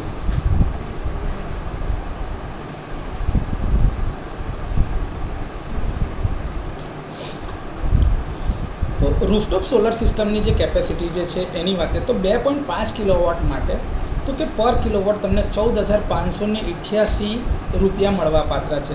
તો એને 2.5 કિલોવોટ સાથે મલ્ટીપ્લાય કરો તો લગભગ 36,470 રૂપિયાની સબસિડી મળવાપાત્ર છે. એ જ રીતે જો 3 કિલોવોટની સિસ્ટમ હોય તો 43,764 કિલોવોટ. 3 કિલોવોટ કરતાં ઉપર જશે તો પર કિલોવોટ પછી સબસિડીની અમાઉન્ટ 14,588ની જગ્યા પર 7,294 હશે. તો ધારો કે તમે 4 કિલોવોટનું સોલાર નાખ્યું તો એ કેસમાં તમને જે સબસિડીનો લાભ મળવાપાત્ર છે 14,588 ગુણ્યા 3 એટલે 3 કિલોવોટ માટે 14,588 અને બાકીના 1 કિલોવોટ માટે 7,294 રૂપિયા. તો આ રીતે ટોટલ 51,058 રૂપિયાની સબસિડી મળવાપાત્ર છે. એ જ રીતે 6.5 કિલોવોટ માટે પહેલાં 3 કિલોવોટ પર 14,588 રૂપિયા અને બાકીના 3.5 ઉપર 7,294 રૂપિયા. તો આનું ટોટલ જે સરવાળો થશે એ થશે 69,293 રૂપિયા. 10 કિલોવોટ કે એના કરતાં ઉપરના માટેની સબસિડીની અમાઉન્ટ 94,822 રૂપિયા ફિક્સ છે. એનાથી ઉપર એને મળવાપાત્ર રહેતી નથી. આ કેસની અંદરમાં રેસિડેન્શિયલ વેલફેર એસોસિએશન અથવા તો ગ્રુપ હાઉસિંગ સોસાયટી દ્વારા જો 15 કિલોવોટ માટેની અરજી કરવામાં આવે તો એમને 94,822 રૂપિયા ફિક્સ આપવામાં આવશે અને પર કિલોવોટ 7,294 રૂપિયા એની ગણતરી થાય. તો કોમન ફેસિલિટી માટે 500 કિલો પર વોટ પીક જે છે એના રૂપિયા જે 10 કિલોવોટ પીક પર આપવામાં આવશે પર હાઉસ ઘર દીઠ. અને એની અપર લિમિટ જે છે એની અંદરમાં individual rooftop power plant already install કરેલો હશે તો બી ગણાશે, જેમાં ગ્રુપ હાઉસિંગ સ્કીમ અથવા તો રેસિડેન્ટ વેલફેર એસોસિએશન દ્વારા જે કંઈ બી ઇન્સ્ટોલેશન માટેની વાત કરી હશે કોમન એક્ટિવિટીઝ માટે એની આ ગણતરી છે. આ આંકડા જે આપવામાં આવેલા છે એ તમારી ચોપડી પ્રમાણમાં અને જે જૂની જે સ્કીમ શરૂ થઈ હતી ત્યારના આંકડા છે. અત્યારે જે નવી સ્કીમ આવી છે જેની અંદરમાં પ્રધાનમંત્રીના દ્વારા હર ઘર બિજલીવાળું જે છે, ઘર ઘર સુરક્ષિત બિજલીવાળું જે છે એની અંદરમાં પાછી પોલિસીની અંદરમાં સબસિડી રિવાઇઝ થયેલી હશે, તો એ આંકડા નવા આવશે. હું એના વિશેની બી માહિતી તમને આવતા લેક્ચરોમાં આપીશ, પરંતુ અત્યારે આ જે કન્ટેન્ટ છે ફક્ત ને ફક્ત તમારા ચોપડીમાં જે આપ્યો છે એના આધારે આટલો જ કન્ટેન્ટ ફિક્સ છે. Ministry of new and renewable energy જે છે એ ફેઝ 2ની અંદરમાં જે સોલાર રૂફટોપનું ઇન્સ્ટોલેશન છે એના માટે જે સબસિડી આપી રહી છે એ રેસિડેન્શિયલ સેક્ટરમાં આપી રહી છે. એના માટે ડિસ્કોમ અથવા તો સ્ટેટ ઇમ્પ્લિમેન્ટિંગ એજન્સીઝ મૂકેલી છે અને એના માટેની અરજી તમારે આ જે લિંક આપી છે એના ઉપર 30/7/2022 કે એના પછીથી કરવાની થઈ છે. બીજી વાત કરીએ તો ભાઈ નેશનલ પોર્ટલની ઉપર કોઈ બી રેસિડેન્શિયલ કન્ઝ્યુમર જે છે જે આ દેશનો ભાગ હોઈ શકે એ પોતાના ઘર ઉપર રૂફટોપ સોલાર ઇન્સ્ટોલ કરવા માટેની અરજી કરી શકે છે અને પોતાને જે મળવાપાત્ર સબસિડી હશે એના માટેની બેંક ડિટેલ જાતે એ પોર્ટલ ઉપર નાખી શકે એમ છે. આ બધા સ્ટેપ જે છે શરૂઆતથી લઈને જ્યાં સુધી સબસિડી ના મળે ત્યાં સુધી ઓનલાઈન પોર્ટલ ઉપર જ કરવા ફરજિયાત છે અને કન્ઝ્યુમર જાતે કરી શકે છે અથવા તો એના બિહાફ ઉપર જે વેન્ડર પોતાની રીતે આ ઇન્સ્ટોલેશનમાં ભાગ આપતો હોય અથવા તો એ પોતાની રીતે થર્ડ પાર્ટી ઇન્સ્ટોલેશન કરી આપતો હોય ડિસ્કોમ કંપની વતી, તો એ વ્યક્તિએ આ પૂરી કરવાની રહે છે. જે મિનિસ્ટ્રી જે છે આપણી MNRE દ્વારા, જેના દ્વારા સેન્ટ્રલી ફંડેડ ફાઇનાન્શિયલ આસિસ્ટન્સ એટલે કે સબસિડી આપવામાં આવે છે, તો એ આ દરેક અરજીને નેશનલ પોર્ટલ ઉપર જોવે છે અને એના માટે એક બેન્ચમાર્ક કોસ્ટ નક્કી કરેલો હોય છે. આ જે કોસ્ટ છે એ બે અલગ અલગ ભાગમાં છે કે જે નોર્મલ જે સ્ટેટ્સ છે એના માટે અને બીજા જે સ્પેશિયલ એટલે કે નોર્થન ઇસ્ટર્ન સ્ટેટ્સ છે, હિલી એરિયાઝ જે છે એ સ્ટેટના એ અને યુનિયન ટેરિટરીઝ એ બધા માટે એના રેટ અલગ અલગ છે. આ રિક્વેસ્ટ જે છે એને કન્સિડર એટલે કરવામાં આવી છે કારણ કે Sikkim, Uttarakhand, Himachal Pradesh, union territory of Jammu and Kashmir, Ladakh, Lakshadweep અને અંદમાન નિકોબાર જેવા જગ્યા છે ત્યાં આગળ આ બધું સોલાર પાવર પ્લાન્ટનું ઇન્સ્ટોલેશન કરવું એ થોડું ચેલેન્જિંગ છે, એટલે એ લોકોના રેટ્સ આખા અલગ છે. એના માટે 2018ની અંદરમાં જ્યાં ઓફિસ મેમોરેન્ડમ જે છે મિનિસ્ટ્રી દ્વારા લીખેલું હતું એનો 318/38/2018નો GCRTનો 15 જૂન 2018નો જે ઓફિસ લેટર છે જેની અંદરમાં બેન્ચમાર્ક કોસ્ટ નક્કી કરવામાં આવ્યા હતા 2019-20 માટેના, એ તમારી જોડે થોડા શેર કરીએ છીએ. તો કે નોર્મલ બધા સ્ટેટની અંદરમાં એનો 1 કિલોવોટથી 10 કિલોવોટ સુધીનો જો ભાવ હોય તો એ 54 રૂપિયા એનો બેન્ચમાર્ક કોસ્ટ છે. જ્યારે બીજા આ જે સ્પેશિયલ સ્ટેટ્સ મેં કીધા એના માટેનો ભાવ 59 રૂપિયા છે. 10 કિલોવોટથી 100 કિલોવોટ માટે 48 રૂપિયા છે બીજા સ્ટેટ્સમાં અને આ સ્પેશિયલ કેસ જેટલા સ્ટેટ્સ છે એમના માટે 53 રૂપિયા છે. એ જ રીતે 100 કિલોવોટથી લઈને 500 કિલોવોટ માટે બેન્ચમાર્ક કોસ્ટ નોર્મલ બધા સ્ટેટ માટે 45 રૂપિયા છે, જ્યારે એ સ્પેશિયલ જે સ્ટેટ્સ આવે છે એ લોકો માટે એ ભાવ 50 રૂપિયા છે. હવે આ 54 રૂપિયામાં બેન્ચમાર્ક કોસ્ટની ગણતરી કેવી રીતે થાય? તો કે ભાઈ બેન્ચમાર્ક કોસ્ટ જે છે એ ટોટલ સિસ્ટમનો આખો કેટલો ખર્ચો છે એ ગણતરી કરે છે, સાથે સાથે એના ઇન્સ્ટોલેશન, કમિશનિંગ, સાધનોના ટ્રાન્સપોર્ટેશન, એના ઇન્સ્યોરન્સ અને 5 વર્ષના AMC એટલે કે એન્યુઅલ મેન્ટેનન્સ કોસ્ટને ગણતરીમાં લે છે. સાથે એના જે કંઈ બી ફીઝ અથવા જો ટેક્સેશન હોય એ બધાને ભેગું કરે તો બેન્ચમાર્ક કોસ્ટ બને છે. હવે આપણે જો એક સોલાર પાવર પ્લાન્ટ 3 કિલોવોટ પીકનો ગુજરાતમાં જ નાખીએ તો ગુજરાતમાં એનો ભાવ 54 રૂપિયા છે, તો એવા 3000 વોટ થયા, તો 3000 × 54 કરીએ તો 3 કિલોવોટનો પ્લાન્ટ ગુજરાતમાં નાખવો હોય તો એનો ખર્ચો થશે 1,62,000 રૂપિયા અને એ જ કોસ્ટ હિમાચલ પ્રદેશમાં 59 રૂપિયા લેખે ગણાય તો એ કોસ્ટ થાય છે 1,77,000 રૂપિયા, એટલે કે 15,000 રૂપિયા વધારે. આ કમ્પોનન્ટની અંદરમાં જો જોવામાં આવે તો કે ભાઈ સબસિડી જે મળવાપાત્ર છે એ કેટલી છે, તો કે ભાઈ 2.5 કિલોવોટનું રેસિડેન્શિયલ હોય તો એની અંદરમાં 17,662 × 2.5 કરો તો 44,155 રૂપિયા. 3 કિલોવોટ માટે 52,986, એવી રીતે 4 કિલોવોટમાં જે તમને કીધું 17,662 અને 8,831. આ બધા જ આંકડા જે છે ને એ અગાઉ જો મેં તમારી જોડે જે શેર કર્યા ને જે આપણા ગુજરાતની અંદર હોય, જો આમાં 2.5 કિલોવોટ માટે 36,470 રૂપિયા મળે છે, તો અહીંયા આગળ 2.5 કિલોવોટ માટે 44,000 રૂપિયા મળે છે. એટલે નેચરલી એનું ઇન્સ્ટોલેશન ચેલેન્જિંગ છે, એટલે આ બધા સ્પેશિયલ જે સ્ટેટ્સ છે, યુનિયન ટેરિટરીઝ છે, એમાં એનો ભાવ અલગથી ડિફાઇન કરેલો છે. તો દરેકમાં અલગ અલગ કિંમત એમને મળવાપાત્ર રહેશે આ રેટ્સ પ્રમાણમાં. ગ્રુપ હાઉસિંગ સોસાયટીઝ હોય અથવા તો રેસિડેન્ટ વેલફેર એસોસિએશન દ્વારા બી જે હોય તો એ લોકોનો ભાવ બી 8,831 રૂપિયા પર કિલોવોટ નક્કી કરેલો છે. એના આધારે જ એમને મળવાપાત્ર રહેશે. મિનિસ્ટ્રી જે છે એની પાસે ઘણા બધા સ્ટેક હોલ્ડરોએ ઘણી બધી વાર અરજીઓ કરી છે અને બે અલગ અલગ રીતે આ પ્રોસિજર કરવા માટેની વાત કરેલી હતી. જેની અંદરમાં હતું એક કે ભાઈ એના જે ભાવ નક્કી થાય એ ડિસ્કોમ અથવા તો સ્ટેટ ઇન્સ્ટોલેશન એજન્સીઝ હોય એના જે નક્કી કરેલા વેન્ડરો હોય એના જોડે ટેન્ડરિંગ પ્રોસેસ કરીને ભાવ લઈ શકાય. અને બીજું હતું કે ભાઈ નેશનલ પોર્ટલ જે છે એના દ્વારા મળી શકે. હવે આ બંનેના લીધે જે કન્ઝ્યુમર હતા એની અંદરમાં જે સબસિડી મળવાપાત્ર હતા એમાં બહુ મોટો ડિફરન્સ આવતો હતો અને કન્ફ્યુઝન ક્રિએટ થતું હતું. એટલે આ બધી અરજીઓને ધ્યાન પર લઈને અને આ બધી વિસંગતતાઓને દૂર કરી શકાય અને લોકોને એનો એક સારો યુનિફોર્મ ભાગ આપી શકાય એના માટે એક સિમ્પલ પ્રોસિજર CFA માટે એટલે કે સબસિડી માટે સરકારશ્રી દ્વારા નક્કી કરવામાં આવી છે. અને એમાં બે જ ભાગ પાડ્યા કે ભાઈ આ સ્ટેટમાં હોય તો એ લોકો માટે આ રીતે સબસિડી મળશે અને સ્પેશિયલ સ્ટેટ્સની વાત કરીએ જે મેં તમને હિલ એરિયાવાળા કીધા એના માટેના રેટ્સ આ રીતે નક્કી કર્યા છે. તો બંને મેં તમને રેટ્સ બતાવ્યા છે અને બંનેમાં સબસિડી કેવી રીતે મળવાપાત્ર રહેશે એની બી આપણે વાત કરેલી છે.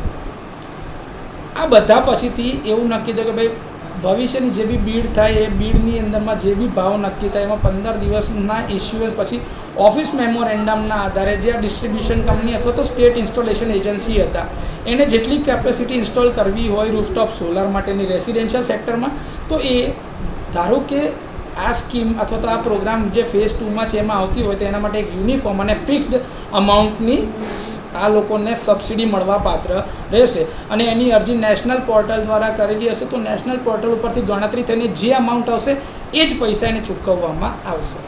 નેશનલ પોર્ટલની ઉપર તમારે કોઈ બી ટેકનિકલ સપોર્ટ માટે હોય તો તમે આ ઈમેલ આઈડી પર કોન્ટેક્ટ કરી શકો છો અને એ જ માટે બીજી ઇન્ફોર્મેશન જોઈતી હોય તો તમે આ બે અલગ અલગ વેબસાઇટ તમને આપેલી છે જેના ઉપર તમે એમને મેલ કરીને તમે એની પાસેથી ઇન્ફોર્મેશન માંગી શકો છો. બીજી જે વાત હતી એ છે ડિસ્કોમ કંપનીને આમાં ઇન્સેન્ટિવ કેવી રીતે મળવાપાત્ર છે.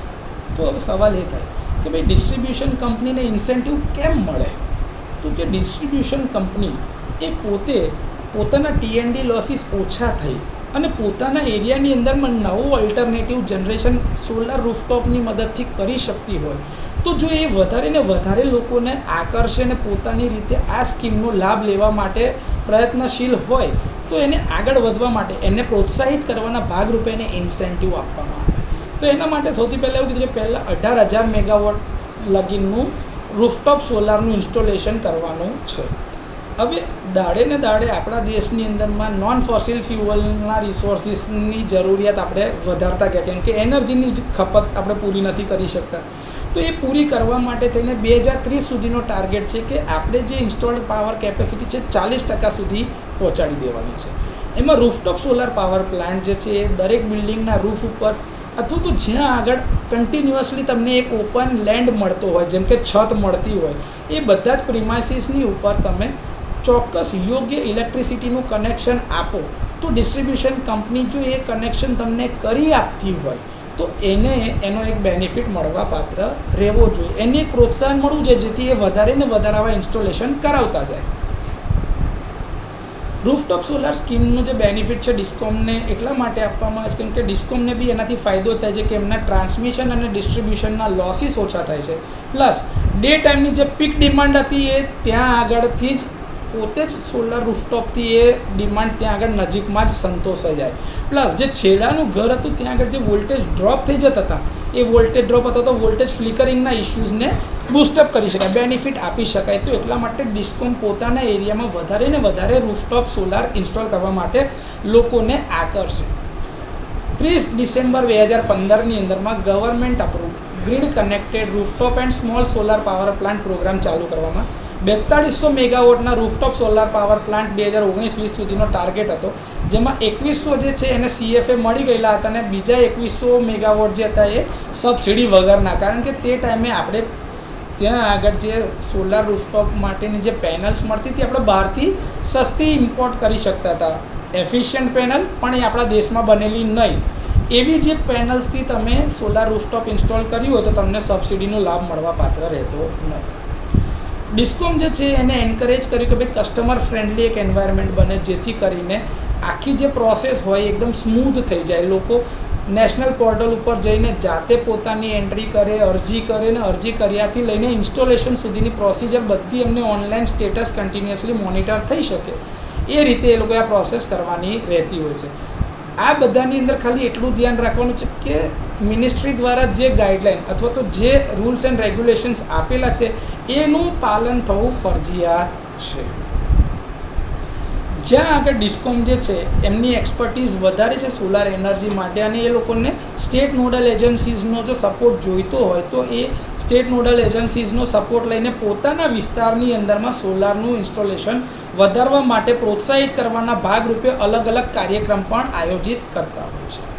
ફેઝ 1 જ્યારે હતો શરૂઆતની અંદરમાં રૂફટોપ સોલાર પ્રોગ્રામ માટેમાં, તેમાં ઘણા બધા ચેલેન્જીસ હતા, જેમ કે અલગ અલગ ટેન્ડર થતા હતા, એ ટેન્ડરની અંદરમાં ડિલે થાય, અલગ અલગ સ્ટેક હોલ્ડરનું આની અંદરમાં ઇન્વોલ્વમેન્ટ હોય, એક ચોક્કસ પોલિસી નથી અને લોકોની અંદરમાં જાગૃતતા ઓછી હતી.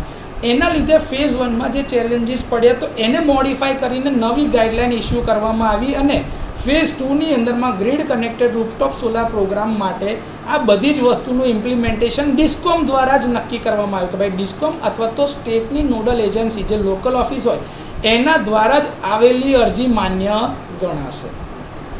બીજું કે ભાઈ ministry of new and renewable energy MNRE A allocate કરેલી છે કેપેસિટી કે ભાઈ કેટલું રૂફટોપ સોલાર કોઈ બી વ્યક્તિ ઇન્સ્ટોલ કરી શકે, તો કે ભાઈ એની બિલની અંદરમાં કેટલો લોડ એના ત્યાં આગળ મેન્શન છે, એની ખપત કેટલી છે જેથી કરીને એનું બિલ શૂન્ય થઈ શકે, એટલું જ ઇન્સ્ટોલેશન અથવા તો એની પાસે કેટલી જગ્યા અવેલેબલ છે એટલું ઇન્સ્ટોલેશન એ કરી શકે. આની અંદર ઘણા બધા કારણો છે, એમાંથી જે અવેલેબલ થતું હશે એટલા જ લેવલનું ઇન્સ્ટોલેશન એ વ્યક્તિ કરી શકે છે. ઘણા બધા ફેક્ટર છે કે ભાઈ જેથી કરીને ડિસ્કોમની અંદરમાં જે આ કેપેસિટી જે જરૂરિયાતની છે એ ઇન્સ્ટોલેશનની નક્કી કરવાનો રાઇટ ડિસ્કોમ કંપની પાસે છે, જે સોલાર રિન્યુએબલના પરચેઝ ઓબ્લિગેશન એટલે કે એક બે વચ્ચેનો કરાર થતો હોય છે, અને એ કરારના આધારિત જ આપણે સોલાર પાવરનું ઇન્સ્ટોલેશન કરતા હોઈએ છીએ. ડિસ્કોમ જે છે એને પોતાનો દર વર્ષે કેટલા પ્રપોઝલ આવ્યા છે એના માટેનું એક પોર્ટલ છે SPIN સ્પિન પોર્ટલ ઉપર ministry of new and renewable એનર્જીને પોતાનો ટાર્ગેટ આપવાનો હોય છે. આની અંદરમાં 2019-20 વાળું જે વર્ષ જે કોરોનાનું વર્ષ હતું કે જ્યાં આગળ આ ડેવલપમેન્ટ વધારે હતું ને એને માઇનસ કરીને જે પહેલા વર્ષની અરજી હતી એને ધ્યાને લઈને દર વર્ષે નવો ટાર્ગેટ આપવામાં આવે છે. આ ટાર્ગેટનું કેટલું પૂર્તિ થાય છે એના ડોક્યુમેન્ટેશન બધા ડિસ્કોમ કંપનીઓ આ સ્પિન પોર્ટલ દ્વારા MNRE સુધી પહોંચાડે છે. સ્ટેટ અને યુનિયન ટેરેટરીઝને આ માટે અલગથી ફાયદા મોકલવામાં આવે છે સેન્ટ્રલ ગવર્મેન્ટ તરફથી, જેને આપણે સેન્ટ્રલ ફાઇનાન્શિયલ આસિસ્ટન્સ CFA તરીકે ઓળખીએ છીએ. ફેઝ 2ની અંદરમાં આ grid connected solar rooftop program માટે ડિસ્કોમને એના પરફોર્મન્સના આધારે ઇન્સેન્ટિવ આપવામાં આવે, જેથી કરીને એ લોકો પોતાના જે વિસ્તાર છે ત્યાં આગળમાં એક ડેડિકેટેડ મેન પાવર રાખે, ઇન્ફ્રાસ્ટ્રક્ચર અને કેપેસિટી બિલ્ડિંગ અને અવેરનેસના કાર્યક્રમો કરે અને પોતે માણસોને પ્રોત્સાહિત કરી શકે એવી રીતે એને કેશ રિવોર્ડ પણ આપવામાં આવે છે. આ ઇન્સેન્ટિવ જે છે એ સોલાર રૂફટોપનું કેટલું ઇન્સ્ટોલેશન લોકો કરે છે પોતાના ડિસ્ટ્રીબ્યુશન એરિયાની અંદરમાં, જો એ ઇન્સ્ટોલેશન 10% એની બેઝ કેપેસિટી કરતાં વધી જાય ગયા વર્ષની સાપેક્ષે, તો એને એટલા ઇન્સેન્ટિવ ચૂકવવામાં આવે છે. એટલું ફરજિયાત છે કે ભાઈ આ ઇન્સેન્ટિવ છે રેટ્રોસ્પેક્ટિવલી નથી, એટલે કે ભાઈ બાય ડાયરેક્શનલ હોતા નથી, એટલે ભાઈ પશ્ચાત વર્ષીય અસર એટલે કે એક ફાઇનાન્શિયલ યર પૂરું થઈ જાય ત્યાં આગળથી એ ગણતરી પૂરી થઈ જાય છે. નવા ફાઇનાન્શિયલ યરમાં એની ગણતરી નવેસરથી જ થાય છે. આ ઇન્સેન્ટિવ જે છે એ ડિસ્કોમ કંપનીને સપોર્ટ માટે જ આપવામાં આવે છે, જેથી કરીને એવું વાતાવરણ ઉત્પન્ન થઈ શકે કે માણસો આ સ્કીમનું ઇમ્પ્લિમેન્ટેશન વધારે ઝડપી અને વધારે સારી રીતે થાય એના માટે પ્રયત્નશીલ રહે. આ ઇન્સેન્ટિવ જે છે એ દર 12 મહિનાની અંદરમાં ફાઇનાન્શિયલ યર વાઇઝ દરેક ડિસ્કોમને આપવામાં આવે છે, અને આની અંદરમાં એક ફાઇનાન્શિયલ યરમાં જો તમે તમારો ટાર્ગેટ અચીવ કરી લીધો તે છતાં બી તમને જે મળવાપાત્ર છે એટલી જે 10%નું એક કેપ નક્કી કરે છે એનાથી વધારે ભલે તમે અચીવ કર્યો પણ એ અમાઉન્ટ કરતાં વધારની અમાઉન્ટ તમને મળવાપાત્ર રહેતી નથી. એની એક લિમિટેશન હોય. કેમ કે ધારો કે એવું હોય કે તમે 500 મેગાવોટ તમારે ત્યાં આગળની ટોટલ કેપેસિટી છે અને તમે 50 મેગાવોટનું સોલાર ઇન્સ્ટોલેશન આ વર્ષમાં કર્યું, તો તમને 10% લેખે તમને ધારો કે 50,000 2 લાખ રૂપિયા સુધીનું વળતર તમને મળતું હતું. હવે તમે એક આંકડો છે રફ 2 લાખ, તમે 20 લાખ સમજો ચલો, તો 50 મેગાવોટ માટે એ લોકોને ઇન્સેન્ટિવમાં 20 લાખ રૂપિયા આખા ડિસ્ટ્રીબ્યુશનના એ એરિયાના એ સબ ડિવિઝનને મળે છે. હવે વિચારું કે એ લોકો વધારે ને વધારે પ્રમોટ કરીને ઇન્સ્ટોલેશન 50 મેગાવોટની જગ્યાએ જો 100 મેગાવોટ કરી નાખે તો બી એ લોકોને 20 લાખથી વધારે મળવા પાત્ર રહે નહીં. આ 20 લાખ કે 2 લાખ કે જે બી આંકડા કહું છું એ ખાલી હાઈપ, એટલે એક એવો આંકડો છે કે જે સાચો નથી, ખાલી કહેવા માટે, તમને સમજાવવા માટેનો આંકડો છે. આ ઇન્સેન્ટિવ કોઈ એવા મોટા હોતા નથી કે કરોડો રૂપિયા મળે, એવું ના હોય. એમાં એ ટાર્ગેટ અચીવ થાય તો 20,000, 15,000, 10,000 એવા અલગ અલગ લેવલ પર અલગ અલગ રૂપિયા દરેકને મળવા પાત્ર રહે. પણ એ છેકથી છેક જે ડિસ્ટ્રીબ્યુશન કંપનીના એ સબ ડિવિઝન કાં તો એ ડિવિઝનનો જે હેડ હોય ત્યાંથી લઈને જે સૌથી નાનો લેબર હોય ત્યાં સુધી દરેકને એનો ફાઇનાન્શિયલ સપોર્ટ એ ઇન્સેન્ટિવ દરેકને પર્સન્ટેજ વાઇઝ સરખા વેચાતા હોય છે. ડિસ્કોમ કંપની જે છે એની રિસ્પોન્સિબિલિટીઝમાં શું છે એમના રૂલમાં, તો કે ભાઈ ડેડિકેટેડ મેન પાવર આપવો રૂફટોપ સોલાર ઇમ્પ્લિમેન્ટેશન માટે, રૂફટોપનું અસેસમેન્ટ કરવું, એની બિડિંગ પ્રોસેસ પર ધ્યાન આપવું, એના માટેના જે વેન્ડર છે એને બરોબર રેટ ભર્યા છે, એને જે સબસિડી મળવાની છે એ બરોબર છે, એને ત્યાં આગળ એટલી જગ્યા અવેલેબલ છે, એટલા કમ્પોનન્ટ જે છે એ આપણા લિસ્ટ આઉટ કરેલા છે, એ કમ્પોનન્ટની ક્વોલિટીવાળા જ કમ્પોનન્ટ આવી રહ્યા છે કે નહીં, આ કમ્પોનન્ટ સ્વદેશી છે કે નહીં, એ બધું ચેક કરવાનું. ત્યારબાદ એનું બિલિંગ બરોબર છે કે નહીં, એના કાગળિયા ઓકે છે કે નહીં, એને આ પૈસા ભર્યા છે કે નહીં, એના ડેટાબેઝમાં એની કેપેસિટી ચડાવે છે, એની ઉપરમાં અવેરનેસ કરવું અને એનું પબ્લિસિટીના કેમ્પેન્સ કરવા માટેનો જે ખર્ચો છે બધી જ વસ્તુ માટે ઉપરથી એને ફંડિંગ આપવામાં આવે છે. એ લોકો સાથે સાથે એ વસ્તુનું બી ધ્યાન રાખશે કે ભાઈ જેથી કરીને નેટ મીટરિંગ થાય, એટલે કે ભાઈ બાય ડાયરેક્શનલ મીટર કનેક્ટ થાય, જેથી તમે એમની પાસેથી કેટલી ઉર્જા લો છો અને તમે એમને કેટલી એનર્જી પાછી આપી રહ્યા છો એનું એક બેલેન્સ કરી શકાય, એને નેટ મીટરિંગ કહેવાય. બીજું છે કે ભાઈ એમને ગ્રીડ સાથેની કનેક્ટિવિટી આપવાનું, એની કેપેસિટી વધારવાનું, એને જરૂરિયાતનું જે કંઈ બી હોય એ માણસોનું સ્ટાફની બધી વ્યવસ્થા ડિસ્કોમ કંપનીએ કરવાની રહે છે. આ એમનો રોલ છે. ડિસ્કોમ જે છે ક્યુમ્યુલેટિવ કેપેસિટી જે છે રૂફટોપ સોલાર પાવર પ્લાન્ટની મેગાવોટની અંદરમાં કેટલું ઇન્સ્ટોલેશન થાય છે એને દર વર્ષે 31 માર્ચ સુધીની ડેડલાઇનમાં પૂરા કરવાના હોય છે. તો આમાં 31 માર્ચ 2019 જે એની ડેડલાઇન હતી ત્યાં સુધી એને પૂરું કરવાનું હોય. એની અંદરમાં એને કેટલું અચીવમેન્ટ કર્યું છે એ સ્પિન પોર્ટલ ઉપરથી ડેટા મળે છે ministry of new and renewable એનર્જીને. આ ઇન્સેન્ટિવની પેટર્ન જે છે પ્રોગ્રેસિવ હોય છે કે ભાઈ એકથી બીજા વર્ષે વધતી જાય, જેથી કરીને લોકો વધારે ને વધારે પોતાના એરિયામાં રૂફટોપ સોલાર પાવર પ્લાન્ટના ઇન્સ્ટોલેશનને પ્રોત્સાહિત કરતા જાય. તો એના માટેનું જે પેરામીટર છે તો શું કહે છે કે ભાઈ 10%થી લઈને 15% સુધીનો ટાર્ગેટ અચીવ કરે. બેઝ કેપેસિટી જે ઇન્સ્ટોલેશનની હતી એના કરતાં વધારે ફાઇનાન્શિયલ યરમાં, તો એને એપ્લિકેબલ કોસ્ટના 5% જેટલી કેપેસિટી અચીવ કરવા માટે અને 10% જે બેઝ કેપેસિટી હતી એના જેટલા ઇન્સેન્ટિવ એને મળવા પાત્ર રહે છે. હવે આ 5%, 10%, 15% આવું કંઈ ખબર પડતી નથી. તો આમાં બે ટર્મ ઇમ્પોર્ટન્ટ છે કે ભાઈ બેઝ કેપેસિટી એટલે શું અને એપ્લિકેબલ કોસ્ટ એટલે શું. તો કે ઇન્સ્ટોલ્ડ બેઝ કેપેસિટીનો મતલબ થાય છે કે ભાઈ ઓછામાં ઓછું ક્યુમ્યુલેટિવ એટલું રૂફટોપ સોલારનું ઇન્સ્ટોલેશન કે જે એ ડિસ્ટ્રીબ્યુશન કંપનીના જ્યુરિડિક્શન એ સબ ડિવિઝનની અંદરમાં આવતું હોય. 1 એપ્રિલ 2018થી લઈને 31 માર્ચ 2019, તો આને એક ફાઇનાન્શિયલ યર કહેવાય. એમાં એ ડિસ્ટ્રીબ્યુશન કંપનીના એ સબ ડિવિઝને પોતાના એરિયામાં કેટલું સોલાર ઇન્સ્ટોલ કરેલું છે એને એની ઇન્સ્ટોલ્ડ બેઝ કેપેસિટી કહેવાય છે.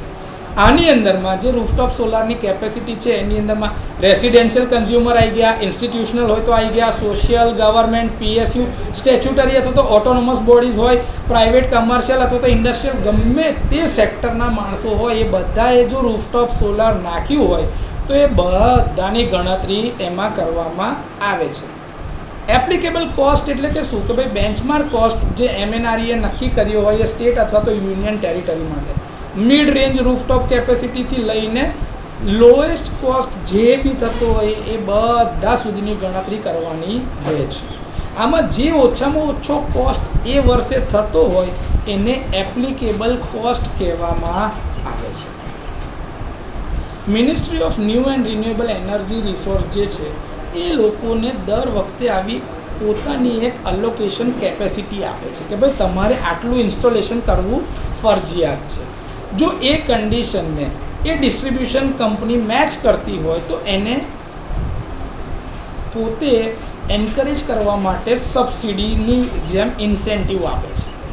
સબસિડીનો બી કેસ એવો છે કે ભાઈ ડાયરેક્ટ મિનિસ્ટ્રી જે છે એ ડાયરેક્ટ કોઈના ખાતામાં નહીં નાખે, એ પોતે CFAના જે એટલે કે આ સબસિડીના પૈસા છે એ લોકલ ડિસ્ટ્રીબ્યુશન કંપની એટલે કે સૌથી પહેલાં સ્ટેટને આપી દે અને સ્ટેટવાળા પોતાના ડિસ્કોમ્સને આપી દે છે કે ભાઈ તમારે આ રીતે આપવાના છે. અને એ જેમ જેમ વેરીફાઈ થાય, જેમ જેમ એના પોર્ટલ ઉપર એ ડોક્યુમેન્ટ્સ આવતા જાય અથવા તો સ્ટેજ વાઇઝ ક્લિયર થતું જાય એમ એનું ફંડિંગ એ ડિસ્ટ્રીબ્યુટર જે હોય અથવા તો જે તમારો કન્ઝ્યુમર છે કે જેના ઘરમાં આ લગાડી રહ્યા છે એને એ પર્સન્ટેજ વાઇઝ સબસિડી આપતા જાય. તો સબસિડીનું ચોક્કસ ડિસબર્સમેન્ટ થાય એનું ધ્યાન રાખવાનું કામ ડિસ્ટ્રીબ્યુશન કંપની કરે છે પોતાના એરિયામાં. ડિસ્ટ્રીબ્યુશન કંપનીનો અહેવાલ સ્પિન પોર્ટલ ઉપર ચડે છે અને ત્યાંથી ministry of new and renewable energy સુધી આનો ડેટા પહોંચાડવામાં આવે છે. જે બી ગવર્મેન્ટ ઓન્ડ ડિસ્કોમ છે એને 30% સબસિડી જે છે ટોટલ અમાઉન્ટના મળવાપાત્ર હોય છે. પ્રાઇવેટ ડિસ્કોમ જે છે એને સબસિડીની અમાઉન્ટ ત્યારે જ મળે છે કે જ્યારે એ પોતે આખું ઇન્સ્ટોલેશન પૂરું કરી નાખે.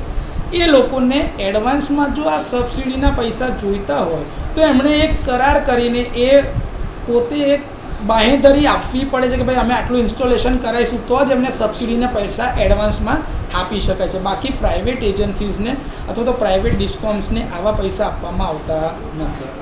બીજું કે જે સિસ્ટમ જે છે એ સ્ટાન્ડર્ડ નક્કી કર્યા હોય MNREની અંદરમાં કે ભાઈ સોલર પેનલ આવી હોવી જોઈએ, એનું જે સ્ટ્રક્ચર છે એ સ્ટ્રક્ચર આવું હોવું જોઈએ, એનું ઇન્વર્ટર આ ગ્રેડનું હોવું જોઈએ, એની અંદર AC/DCની MCB, એના જે વાયર છે, એના લાઇટનિંગ એરેસ્ટર છે, એનું અર્થિંગ છે, આ બધા જ મટીરિયલ માટેની જે ક્વોલિટીના સ્ટાન્ડર્ડ્સ હોય એ સ્ટાન્ડર્ડ જો ના ફૂલફિલ કરતા હોય, પુઅર ક્વોલિટીનું મટીરિયલ વાપરતા હોય અથવા તો AMC ના આપતા હોય અથવા તો એ કામ જે થયું છે એ બહુ ખરાબ ક્વોલિટીનું થયું છે તો એવા વેન્ડર્સને આ લોકો બ્લેક લિસ્ટ કરે છે.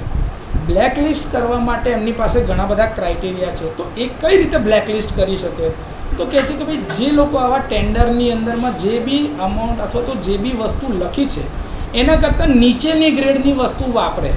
સરકારશ્રી દ્વારા જે પ્રોજેક્ટ કીધા હોય એની અંદરમાં લિસ્ટ આઉટ કરેલી કંપનીઓની વસ્તુ વગર બીજી કોઈ વસ્તુઓ વાપરે તો એવા વેન્ડરને ડિસ્ક્વોલિફાય કરવામાં આવે છે.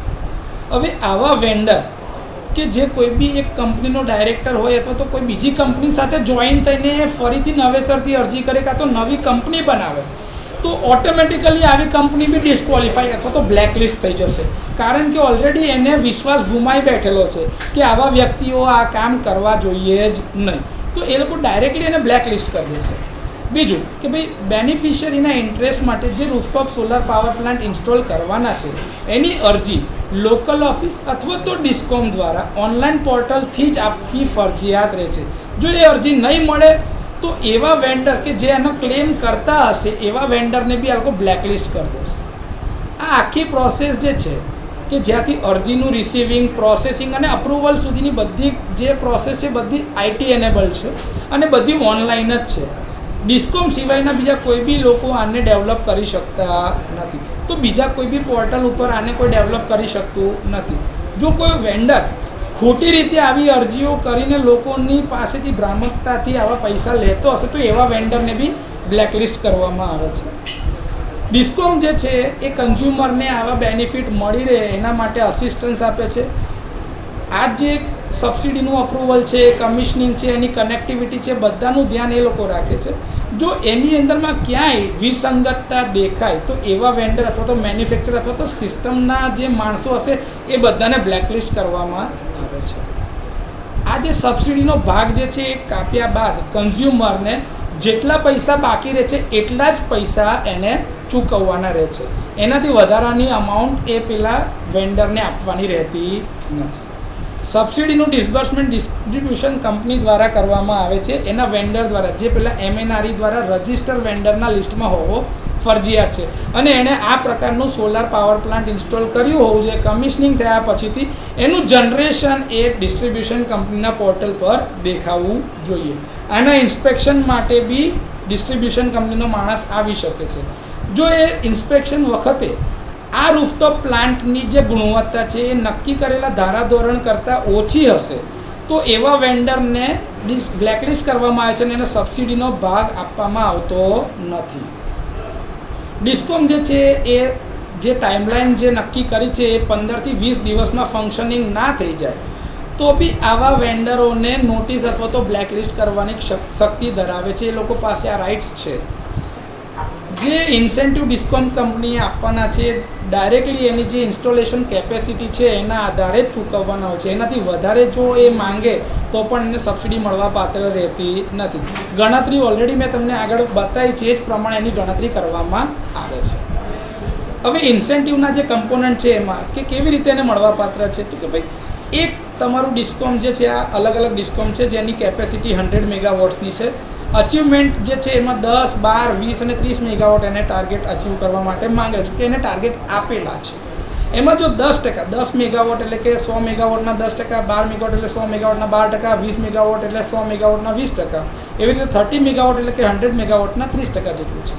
આની અંદરમાં જો એ 5% લગીનનું ઇન્સેન્ટિવ મળે તો એના માટેનું કેટલું ઇન્સ્ટોલેશન હોવું જોઈએ, તો કે પહેલા કેસમાં જરા બી ઇન્સ્ટોલેશન નહીં હોય તો બી ચાલશે.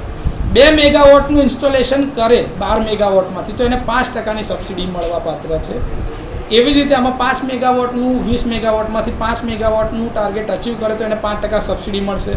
એવી જ રીતે 10% ઇન્સેન્ટિવ મળવા માટે કેટલી કેપેસિટીનું ઇન્સ્ટોલેશન ફરજિયાત છે, તો આ નીલ 5 મેગાવોટ અને પેલામાં 15 મેગાવોટનું ઇન્સ્ટોલેશન હોવું ફરજિયાત છે તો એને એટલી સબસિડી અથવા તો ઇન્સેન્ટિવ મળશે. 10% ઇન્સેન્ટિવ એટલે ધારો કે જો ઇન્સ્ટોલેશનથી કંપનીને થતો ફાયદો 1,80,000 હોય તો 18,000 રૂપિયા ઇન્સેન્ટિવ તરીકે ડિસ્કોમને મળે છે CFA તરફ, એટલે કે સેન્ટ્રલ એજન્સી તરફથી, જે ministry of new and renewable energy દ્વારા આપવામાં આવે છે.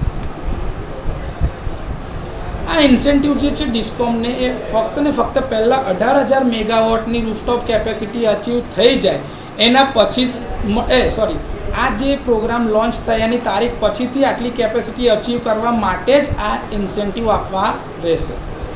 જો તમે વધારે, મેં તમને જે કીધું કે ભાઈ તમે તમારી ગણતરી કરતાં બી વધારે અચીવ કરી લીધા તો બી તમને 10%ના સ્લેબમાં જે મળવાપાત્ર ઇન્સેન્ટિવ હતો એ જ અમાઉન્ટની સબસિડી અથવા તો ઇન્સેન્ટિવ મળશે. એનાથી વધારેનું ઇન્સેન્ટિવ તમને મળશે નહીં, ભલે તમે એના કરતાં વધારે ટાર્ગેટ અચીવ કર્યો હોય.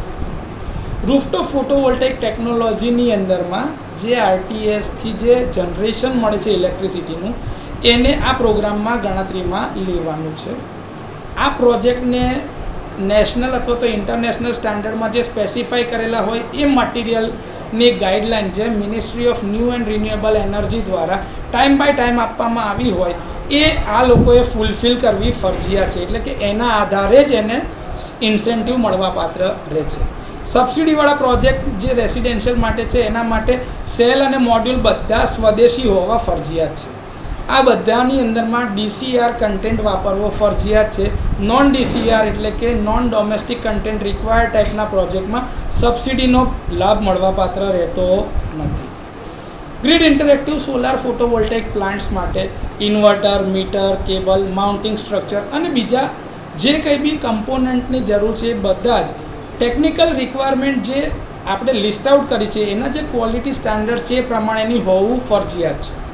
Mechanical structure, electrical work including power conditioner, inverter, charge controller, maximum power point tracker units, distribution board, digital meter, switch gears, net meter, storage battery, આ બધે જે કંઈ બી વસ્તુ અથવા તો જે બી કમ્પોનન્ટ જે છે એ મિનિમમ 5 વર્ષની વોરંટીવાળા અથવા તો વિધાઉટ એની ડિફેક્ટ ચાલવા જોઈએ.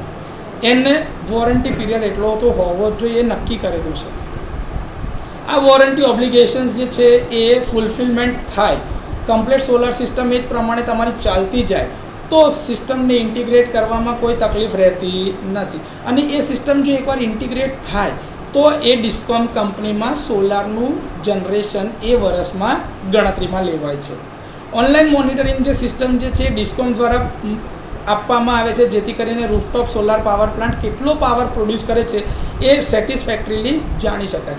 રૂફટોપ સોલાર પાવર પ્લાન્ટ કામ કરે છે કે નહીં એ ચેક કરવા માટે લોકો પોતાના મોબાઈલમાં જોવે છે કે ભાઈ કેટલું જનરેશન છે. એ જે જનરેશન મોનિટર કરતા હોય છે, અમુક વાર જનરેશન ઓછું થાય તો લોકો કમ્પ્લેન કરે છે કે ભાઈ જનરેશન ઓછું થઈ ગયું. તો એ કેસમાં તમારે પેનલ વારંવાર ચોખ્ખી રાખવી પડશે. પેનલ ધોવાનો સમય કાં તો સવારનો વહેલો પસંદ કરવો કાં તો રાતનો પસંદ કરવો. ગરમ પેનલ ઉપર પાણી રેડીને એને ચોખ્ખી કરાવડાવવાની નહીં, કારણ કે એ કેસમાં જે ઉપરનો ગ્લાસ છે એના ઉપર તિરાડ બી પડી શકે છે, તતડી બી શકે છે. તો આ લોકલ પછી ડિફેક્ટનું એક કારણ બનશે. એટલે બને ત્યાં સુધી સોલાર પેનલનું ક્લિનિંગ જે છે એ કાં તો રાત્રે કરાવડાવો કાં તો પછી વહેલા સવારમાં કરાવડાવવું ફરજિયાત છે અથવા તો હિતાવહ છે. પ્રાઇમરી રિસ્પોન્સિબિલિટી જે છે મોનિટરિંગ અને રિપોર્ટિંગની એ જે છે ઇમ્પ્લિમેન્ટિંગ એજન્સીસની છે, કે જે જાતે કાં તો ડિસ્કોમ કરતી હોય કાં તો થર્ડ પાર્ટી ઇન્સ્પેક્શન દ્વારા કરાવડાવતું હોય છે અને પોતે એનું વેરિફિકેશન કરીને એના પરફોર્મન્સનો રિપોર્ટ જે છે એ મોકલતી હોય છે. આ કેસમાં MNRE દ્વારા અમુક જગ્યાઓ પર રેન્ડમ બેઝિસ ઉપર ચેકિંગ કરવા માટે બી એના માણસો જઈ શકે છે. એના પ્રોગ્રામનું અસેસમેન્ટ માટે ઘણી બધી મિટિંગો થાય છે અને અમુક વાર એનું ફિઝિકલ ચેકિંગ બી થતું હોય છે. જો મેં તમને કીધું એક sample inspection may be done by the official of MNRE or any other designated central agency. એટલા માટે જ કે ભાઈ ખરેખર આનું જનરેશન આવે છે કે નહીં. આના માટે મિનિસ્ટ્રીએ નવું એક પગલું લીધું, જેમાં જીઓ ટેગિંગ કરી દીધું છે, જેમાં ઇસરોના જે સેટેલાઇટ્સ છે એની સાથે તમારી લોકેશનના તમારા કોઓર્ડિનેટ્સ મોનિટર કરીને નાખે. એટલે સેટેલાઇટ ઇમેજ દ્વારા જ એ નક્કી થઈ જાય કે હા ભાઈ આને ત્યાં સોલર નખાયેલું છે કે નહીં. અને આ બધા જ ડેટા જે મેં તમને કીધું એ સ્પિન પોર્ટલ પરથી વેરીફાઈ કરાવી શકાય છે એનો ડેટા. આ થોડા રેફરન્સીસ છે કે જેની મદદથી આપણે આ તૈયાર કરેલું હતું. મારે જે બીજું કામની વસ્તુ એક બતાવી છે એ તમને શેર કરું છું તમારી સાથે. આ એની ગાઈડલાઇન્સ જે છે કે ભાઈ આનું બિઝનેસ મોડલ કેવું હોય. તો બિઝનેસ મોડલ પહેલાં જે જરૂરી છે આ તમારી સાથે ઓલરેડી PDF મેં શેર કરેલી છે. એ જ છે કે ભાઈ સ્ટેક હોલ્ડર જે છે એ લોકોના રોલ્સ એન્ડ રિસ્પોન્સિબિલિટીઝ કયા કયા છે. તો કે ભાઈ MNRE વાળા જે છે એ MNRE વાળાએ કેટલી ઇન્સ્ટોલેશન કેપેસિટીને કોને આના ફાયદા મળી શકે બધી જ ગાઈડલાઇન આપેલી છે. આ તમારે ફરજિયાતપણે ફોલો કરવી પડે. જે ઓલરેડી આપણે વાત કરી લીધેલી છે એ છે કે ભાઈ MNREનો રોલ શું છે આની અંદરમાં, એ કેવી રીતે ઇન્સેન્ટિવ ડિસ્કોમ કંપનીને આપે છે અને સામે કઈ કઈ વસ્તુઓ એ ચેક કરતા હોય છે. જે મેં તમને કીધું ને એ છે આ સ્પિન પોર્ટલ પર MNREનો ડેટા વેરીફાઈ થતો હોય છે. અમુક વાર ફિઝિકલી એ વસ્તુ ચેક કરવા જાય છે કે ભાઈ ખરેખર ઇન્સ્ટોલેશન થયું છે કે નહીં, એ ચેક બી કરી શકે છે એ લોકો. ડિસ્કોમ કંપની છે એ લોકોને આમ શું જોવામાં આવે છે કે ભાઈ એ આ રૂફટોપ સોલાર જે ઇન્સ્ટોલેશન થયું એમાં ડિવિઝન લેવલ ઉપર જે એક્ઝિક્યુટિવ એન્જિનિયર હોય છે, સબ ડિવિઝન લેવલ ઓફિસર હોય છે, બધા ઇમ્પ્લિમેન્ટેશન પ્રોપર કરે છે કે નહીં, એ ચેક કર્યા બાદ એમને ઇન્સેન્ટિવ મળવા પાત્ર રહે છે પોતાના એરિયામાં. એ લોકો એક ડેડિકેટેડલી ઓનલાઈન પોર્ટલ ચડાવે છે જેની ઉપર આ ડેટા નાખે છે અને એ બધો જ ડેટા પછીથી એ લોકો સ્પિન પોર્ટલ ઉપર આપે છે, જેથી કરીને ministry of new and renewable એનર્જીને આ ડેટા મળી રહે. આ એજન્સીએ જે ડિઝાઇન અથવા તો ઇન્સ્ટોલેશન જે ટેસ્ટિંગ કમિશનિંગ જેટલું બી કરવાનું છે બધું એ આગળ મોનિટર કરવા માટે જે ગાઈડલાઇન આપી છે એ પ્રમાણે છે કે નહીં ચેક કરવું ફરજિયાત છે. એના માટેની એક ઇન્સેન્ટિવની એક લિમિટેશન છે, એક બાઉન્ડ્રી લાઇન છે એ પ્રોસિજરમાં અથવા તો ટાઈમની જે પ્રોસિજર કે ભાઈ 20 દિવસમાં પ્લાન્ટ ચાલુ થઈ જ જવો જોઈએ. તો એ બધી ગાઈડલાઇન એ લોકોએ ફોલો કરાવડાવવાની છે. જે ખર્ચો જે છે એ ખર્ચો એ કનેક્શનનો હોય તાકે નેટ મીટરિંગનો હોય અથવા તો જે કનેક્શનના ચાર્જીસ GST એ બધું એ ભરાવેલું છે કે નહીં એ બધું ચેક કરવાનું કામ બી આ લોકોનું જ છે. 500 કિલો KVA ની કેપેસિટી સુધીની જે કંઈ બી વાત છે એની અંદરમાં CEIGનું ઇન્સ્પેક્શન ફરજિયાત છે. ફરજિયાત નથી, sorry, no CEIG inspection is required. Central energy integration group જે CEIG કે છે એ લોકોનું ડિસ્કોમ કંપની રેગ્યુલર બેસિસ પર આવા RTSનું મોનિટરિંગ કરતા હોય છે, ફિઝિકલી વેરીફાઈ કરે છે અને જનરેશન મોનિટર કરતા હોય છે. જે મેં તમને કીધું કે ભાઈ 31 માર્ચ 2019 દર વર્ષની જે આવતી હશે 31 માર્ચ એ એનું ફાઇનાન્શિયલ એન્ડિંગ છે. એમાં એ લોકોએ કેટલું ઇન્સ્ટોલેશન કર્યું છે એના આધારે એમને ઇન્સેન્ટિવ મળવા પાત્ર રહે છે જે લખેલું છે. બેન્ચમાર્ક કોસ્ટ વિશેની બી મેં તમને ઇન્ફોર્મેશન આપી દીધી છે કે ભાઈ પ્રોજેક્ટ ડિલે થાય તો એ જે ચાર્જિસ છે એમાં ₹1000 પર ડે એને ચાર્જમાં પેનલ્ટી લાગી શકે છે અથવા તો એનો સર્વિસ ચાર્જ જે છે લગાડવામાં આવે છે. એટલે કે કન્ઝ્યુમરને થતું નુકસાન અટકાવવા માટેની આ એક લિમિટ છે. કયા કયા વેન્ડરને આ લોકો એન પેનલ એટલે કે શિક્ષા કરી શકે એમ છે, જે મેં તમને આગળ કીધું એ જ વસ્તુ આની અંદરમાં લખેલી છે. આનું બિઝનેસ મોડલ કેવું હોવું જોઈએ? તો ભાઈ બિઝનેસ મોડલમાં કેપિટલ એક્સપેન્ડિચર અને આ રેસ્કો મોડલ એટલે કે જે તમારા માટે સ્પેશિયલ આ વસ્તુ મેં ડાઉનલોડ કરી છે. રેસ્કો મોડલ જે છે આ રીતે છે, મેં તમને કીધું ને ભાઈ કેપેક્સ મોડલ એટલે કે કેપિટલ એક્સપેન્ડિચર, અને રેસ્કો મોડલ જે છે એ તમારા રિન્યુએબલ એનર્જીનું કેટલું જનરેશન તમે વધારતા જાઓ છો એના માટેનું છે રેસ્કો મોડલ. તો આ બંને મોડલની અંદરમાં જે આ જનરેશન જે છે દેખાય છે તમને, આ રેસ્કો મોડલ જ છે, જેમાં રિન્યુએબલ એનર્જી સર્વિસ કંપની છે એ રેસ્કોનું ફૂલ ફોર્મ થાય છે. આ લોકો જ જોવે છે કે ભાઈ ગાઈડલાઇન પ્રમાણે જનરેશન પ્રોપર છે કે નહીં. સોલાર ફોટોવોલ્ટેક સિસ્ટમ જે યુટિલિટીમાં છે અથવા તો પ્લગ ઇન આરટીએસ મોડલ છે, બીજા અલગ અલગ મોડલ જે સ્પેસિફાઈ કરેલા હોય છે એ ધારાધોરણ પ્રમાણે ચાલે છે કે નહીં, તો એ ચેક કરવાનું કામ ડિસ્ટ્રીબ્યુશન કંપનીનું છે. એના પ્રમાણમાં solar rooftop PV wind hybrid, solar rooftop PV solar thermal hybrid, તો અલગ અલગ પ્રકારના જે જનરેશન છે એના માટેની બી ગાઈડલાઇન આ લોકોએ આપેલી છે. કેપેસિટી બિલ્ડિંગ માટે દર વર્ષે સરકાર એ લોકોને થોડાક પૈસા ચૂકવતી જાય છે, જેથી કરીને જેમ જેમ સ્ટેજ ક્લિયર થાય એમ સબસિડીના પૈસા કન્ઝ્યુમર સુધી પહોંચાડવામાં આવી શકે છે. એ કેટલા ટકા પૈસા ક્યાં અપાય એ બધું લખેલું છે. જો કીધું કે ભાઈ 3 અલગ અલગ ફેઝમાં આપી છે કે ભાઈ 40% એડવાન્સમાં આપી છે, બેલેન્સના 60% જે છે આ કમ્પ્લીશન પૂરા થયા પછીથી એને ચૂકવી શકાય છે. આમાં દરેક સ્ટેજ વાઇઝ એને સબસિડી કેવી રીતે ચૂકવવાની એની બી ગાઈડલાઇન આપેલી છે. એના સર્વિસ ચાર્જીસ કેટલા લેવાના હોય છે અથવા તો કેટલા ચૂકવવાના હોય છે કન્ઝ્યુમરને, એ બધાની વાત આની અંદરમાં કરેલી હોય છે. અને એ પોર્ટલ ઉપર તમે એન્ટ્રી કરો ત્યાર પછીથી એના ચાર્જીસને એમાં કેટલો ડિમાન્ડ ડ્રાફ્ટની જરૂર છે બધી ગણતરી થઈને આવે, એ જ પૈસા આપણે ભરવાના હોય છે. કીધું કે ભાઈ કેવી રીતે એમને ઇન્સેન્ટિવ મળવા પાત્ર છે રેસિડેન્શિયલ સેક્ટરમાં, તો કે ભાઈ એડવાન્સમાં 30% CFA મળે છે ખાલી વર્ક ઓર્ડર એનો ઇસ્યુ થઈ જાય ત્યારે.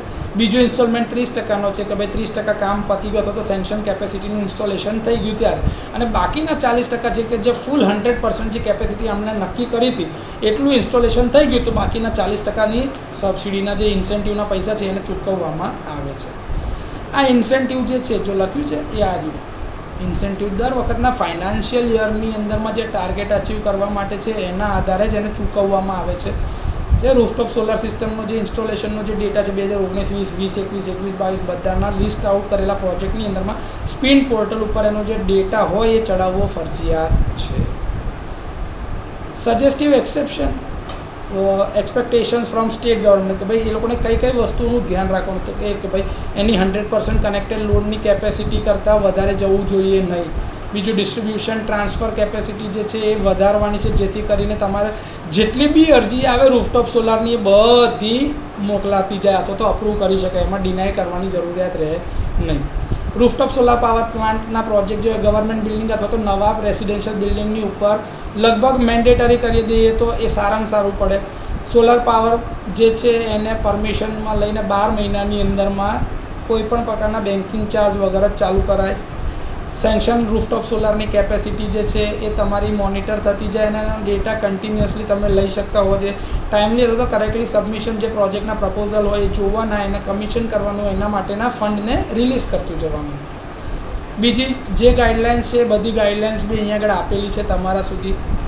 આ એક મેઇન વસ્તુ છે કે ભાઈ suggestive operating procedure for installation and metering connection of grid connected solar rooftop. તો એપ્લિકેશન સબમિશન માટે તમારો 0 દિવસ કેટલા દિવસમાં થઈ જવું જોઈએ. બીજું એકનોલેજમેન્ટ જે એપ્લિકેશન હોય ડિસ્કોમ દ્વારા એનું એકનોલેજમેન્ટ કેટલા દિવસમાં થવું જોઈએ, 2 દિવસમાં. સાઇટ વેરિફિકેશન, ટેકનિકલ ફિઝિબિલિટી અને ઇન્સ્યોરન્સનું લેટર ઓફ અપ્રુવલ ને ટર્મિનેશન જે કંઈ બી આપવાનું હોય કે નાની જે પરવાનગી એ 15 દિવસમાં ચૂકવી દેવાની હોય છે, અને એ કામ કરવાનું છે ડિસ્કોમે. In principle approval of CFA કે ભાઈ સબસિડીનું જે અપ્રુવલ છે એ બધું કોણ જોશે, તો કે ભાઈ સબસિડીનું અપ્રુવલ બી ડિસ્કોમ કંપની જોશે, જેમાં 10 દિવસની લિમિટ છે. મીટરિંગ જે એગ્રીમેન્ટ છે બે કંપની વચ્ચે, એમાં ડિસ્કોમ અને કન્ઝ્યુમર બંને આવી ગયા, બંને વચ્ચેનું જે એગ્રીમેન્ટ થશે એ 15 થી 20 દિવસમાં થઈ જવું જોઈએ. રૂફટોપ સોલારનું ઇન્સ્ટોલેશન છે 90 થી 180 દિવસમાં થઈ જવું જોઈએ. મીટરનું જે પ્રોક્યોરમેન્ટ છે એ કન્ઝ્યુમર દ્વારા 15 દિવસમાં એના પૈસા ભરીને લઈ લેવાનું હોય છે. એ વર્ક કમ્પ્લીશન રિપોર્ટ કન્ઝ્યુમર અથવા તો જે વેન્ડર હોય એને આ ભરીને આપવાનું હોય છે 90થી 180 દિવસની અંદરમાં. જે ઇન્સ્પેક્શન હોય જે તમને મેં કીધું કે ભાઈ 500 કિલો કેવી એ કરતાં વધારની સાઇટ છે તો તેમાં CEIGનું ઇન્સ્પેક્શન હોય એ 15થી 20 દિવસમાં થઈ જવું જોઈએ. એનું સેફ્ટી સર્ટિફિકેટ 5થી 10 દિવસમાં અપાઈ જવું જોઈએ. એનું મીટર જે છે 7થી 10 દિવસમાં લાગી જવું જોઈએ. એનું ઇન્સ્પેક્શન જે થતું હોય કમિશનિંગ થતું હોય ડિસ્કાઉન્ટ દ્વારા એ 15થી 20 દિવસમાં થઈ જવું જોઈએ. ઇન્સ્પેક્શન જે છે એના આધારે જે રિલીઝ થવાની હોય સબસિડી એ 7થી 10 દિવસમાં સબસિડી એને કરી દેવાની હોય રિલીઝ. 5થી 10 દિવસમાં એ ખાતામાં મળી જવી જોઈએ અને બિલિંગની પ્રોસેસ એ 30 દિવસમાં એટલે કે એના પછીના મહિનાની અંદરમાં આવી જવું જોઈએ. તો આ બધા રોલ ડિસ્કોમના અથવા તો વેન્ડરના અથવા તો કન્ઝ્યુમરના ક્યાં ક્યાં એક્ટિવ રોલ છે, રિસ્પોન્સિબિલિટી છે ને કેટલા દિવસમાં થવું જોઈએ એની થોડીક ઇન્ફોર્મેશન છે તમારા સુધી. થોડા રેફરન્સીસ છે. Thank you for the patient listening.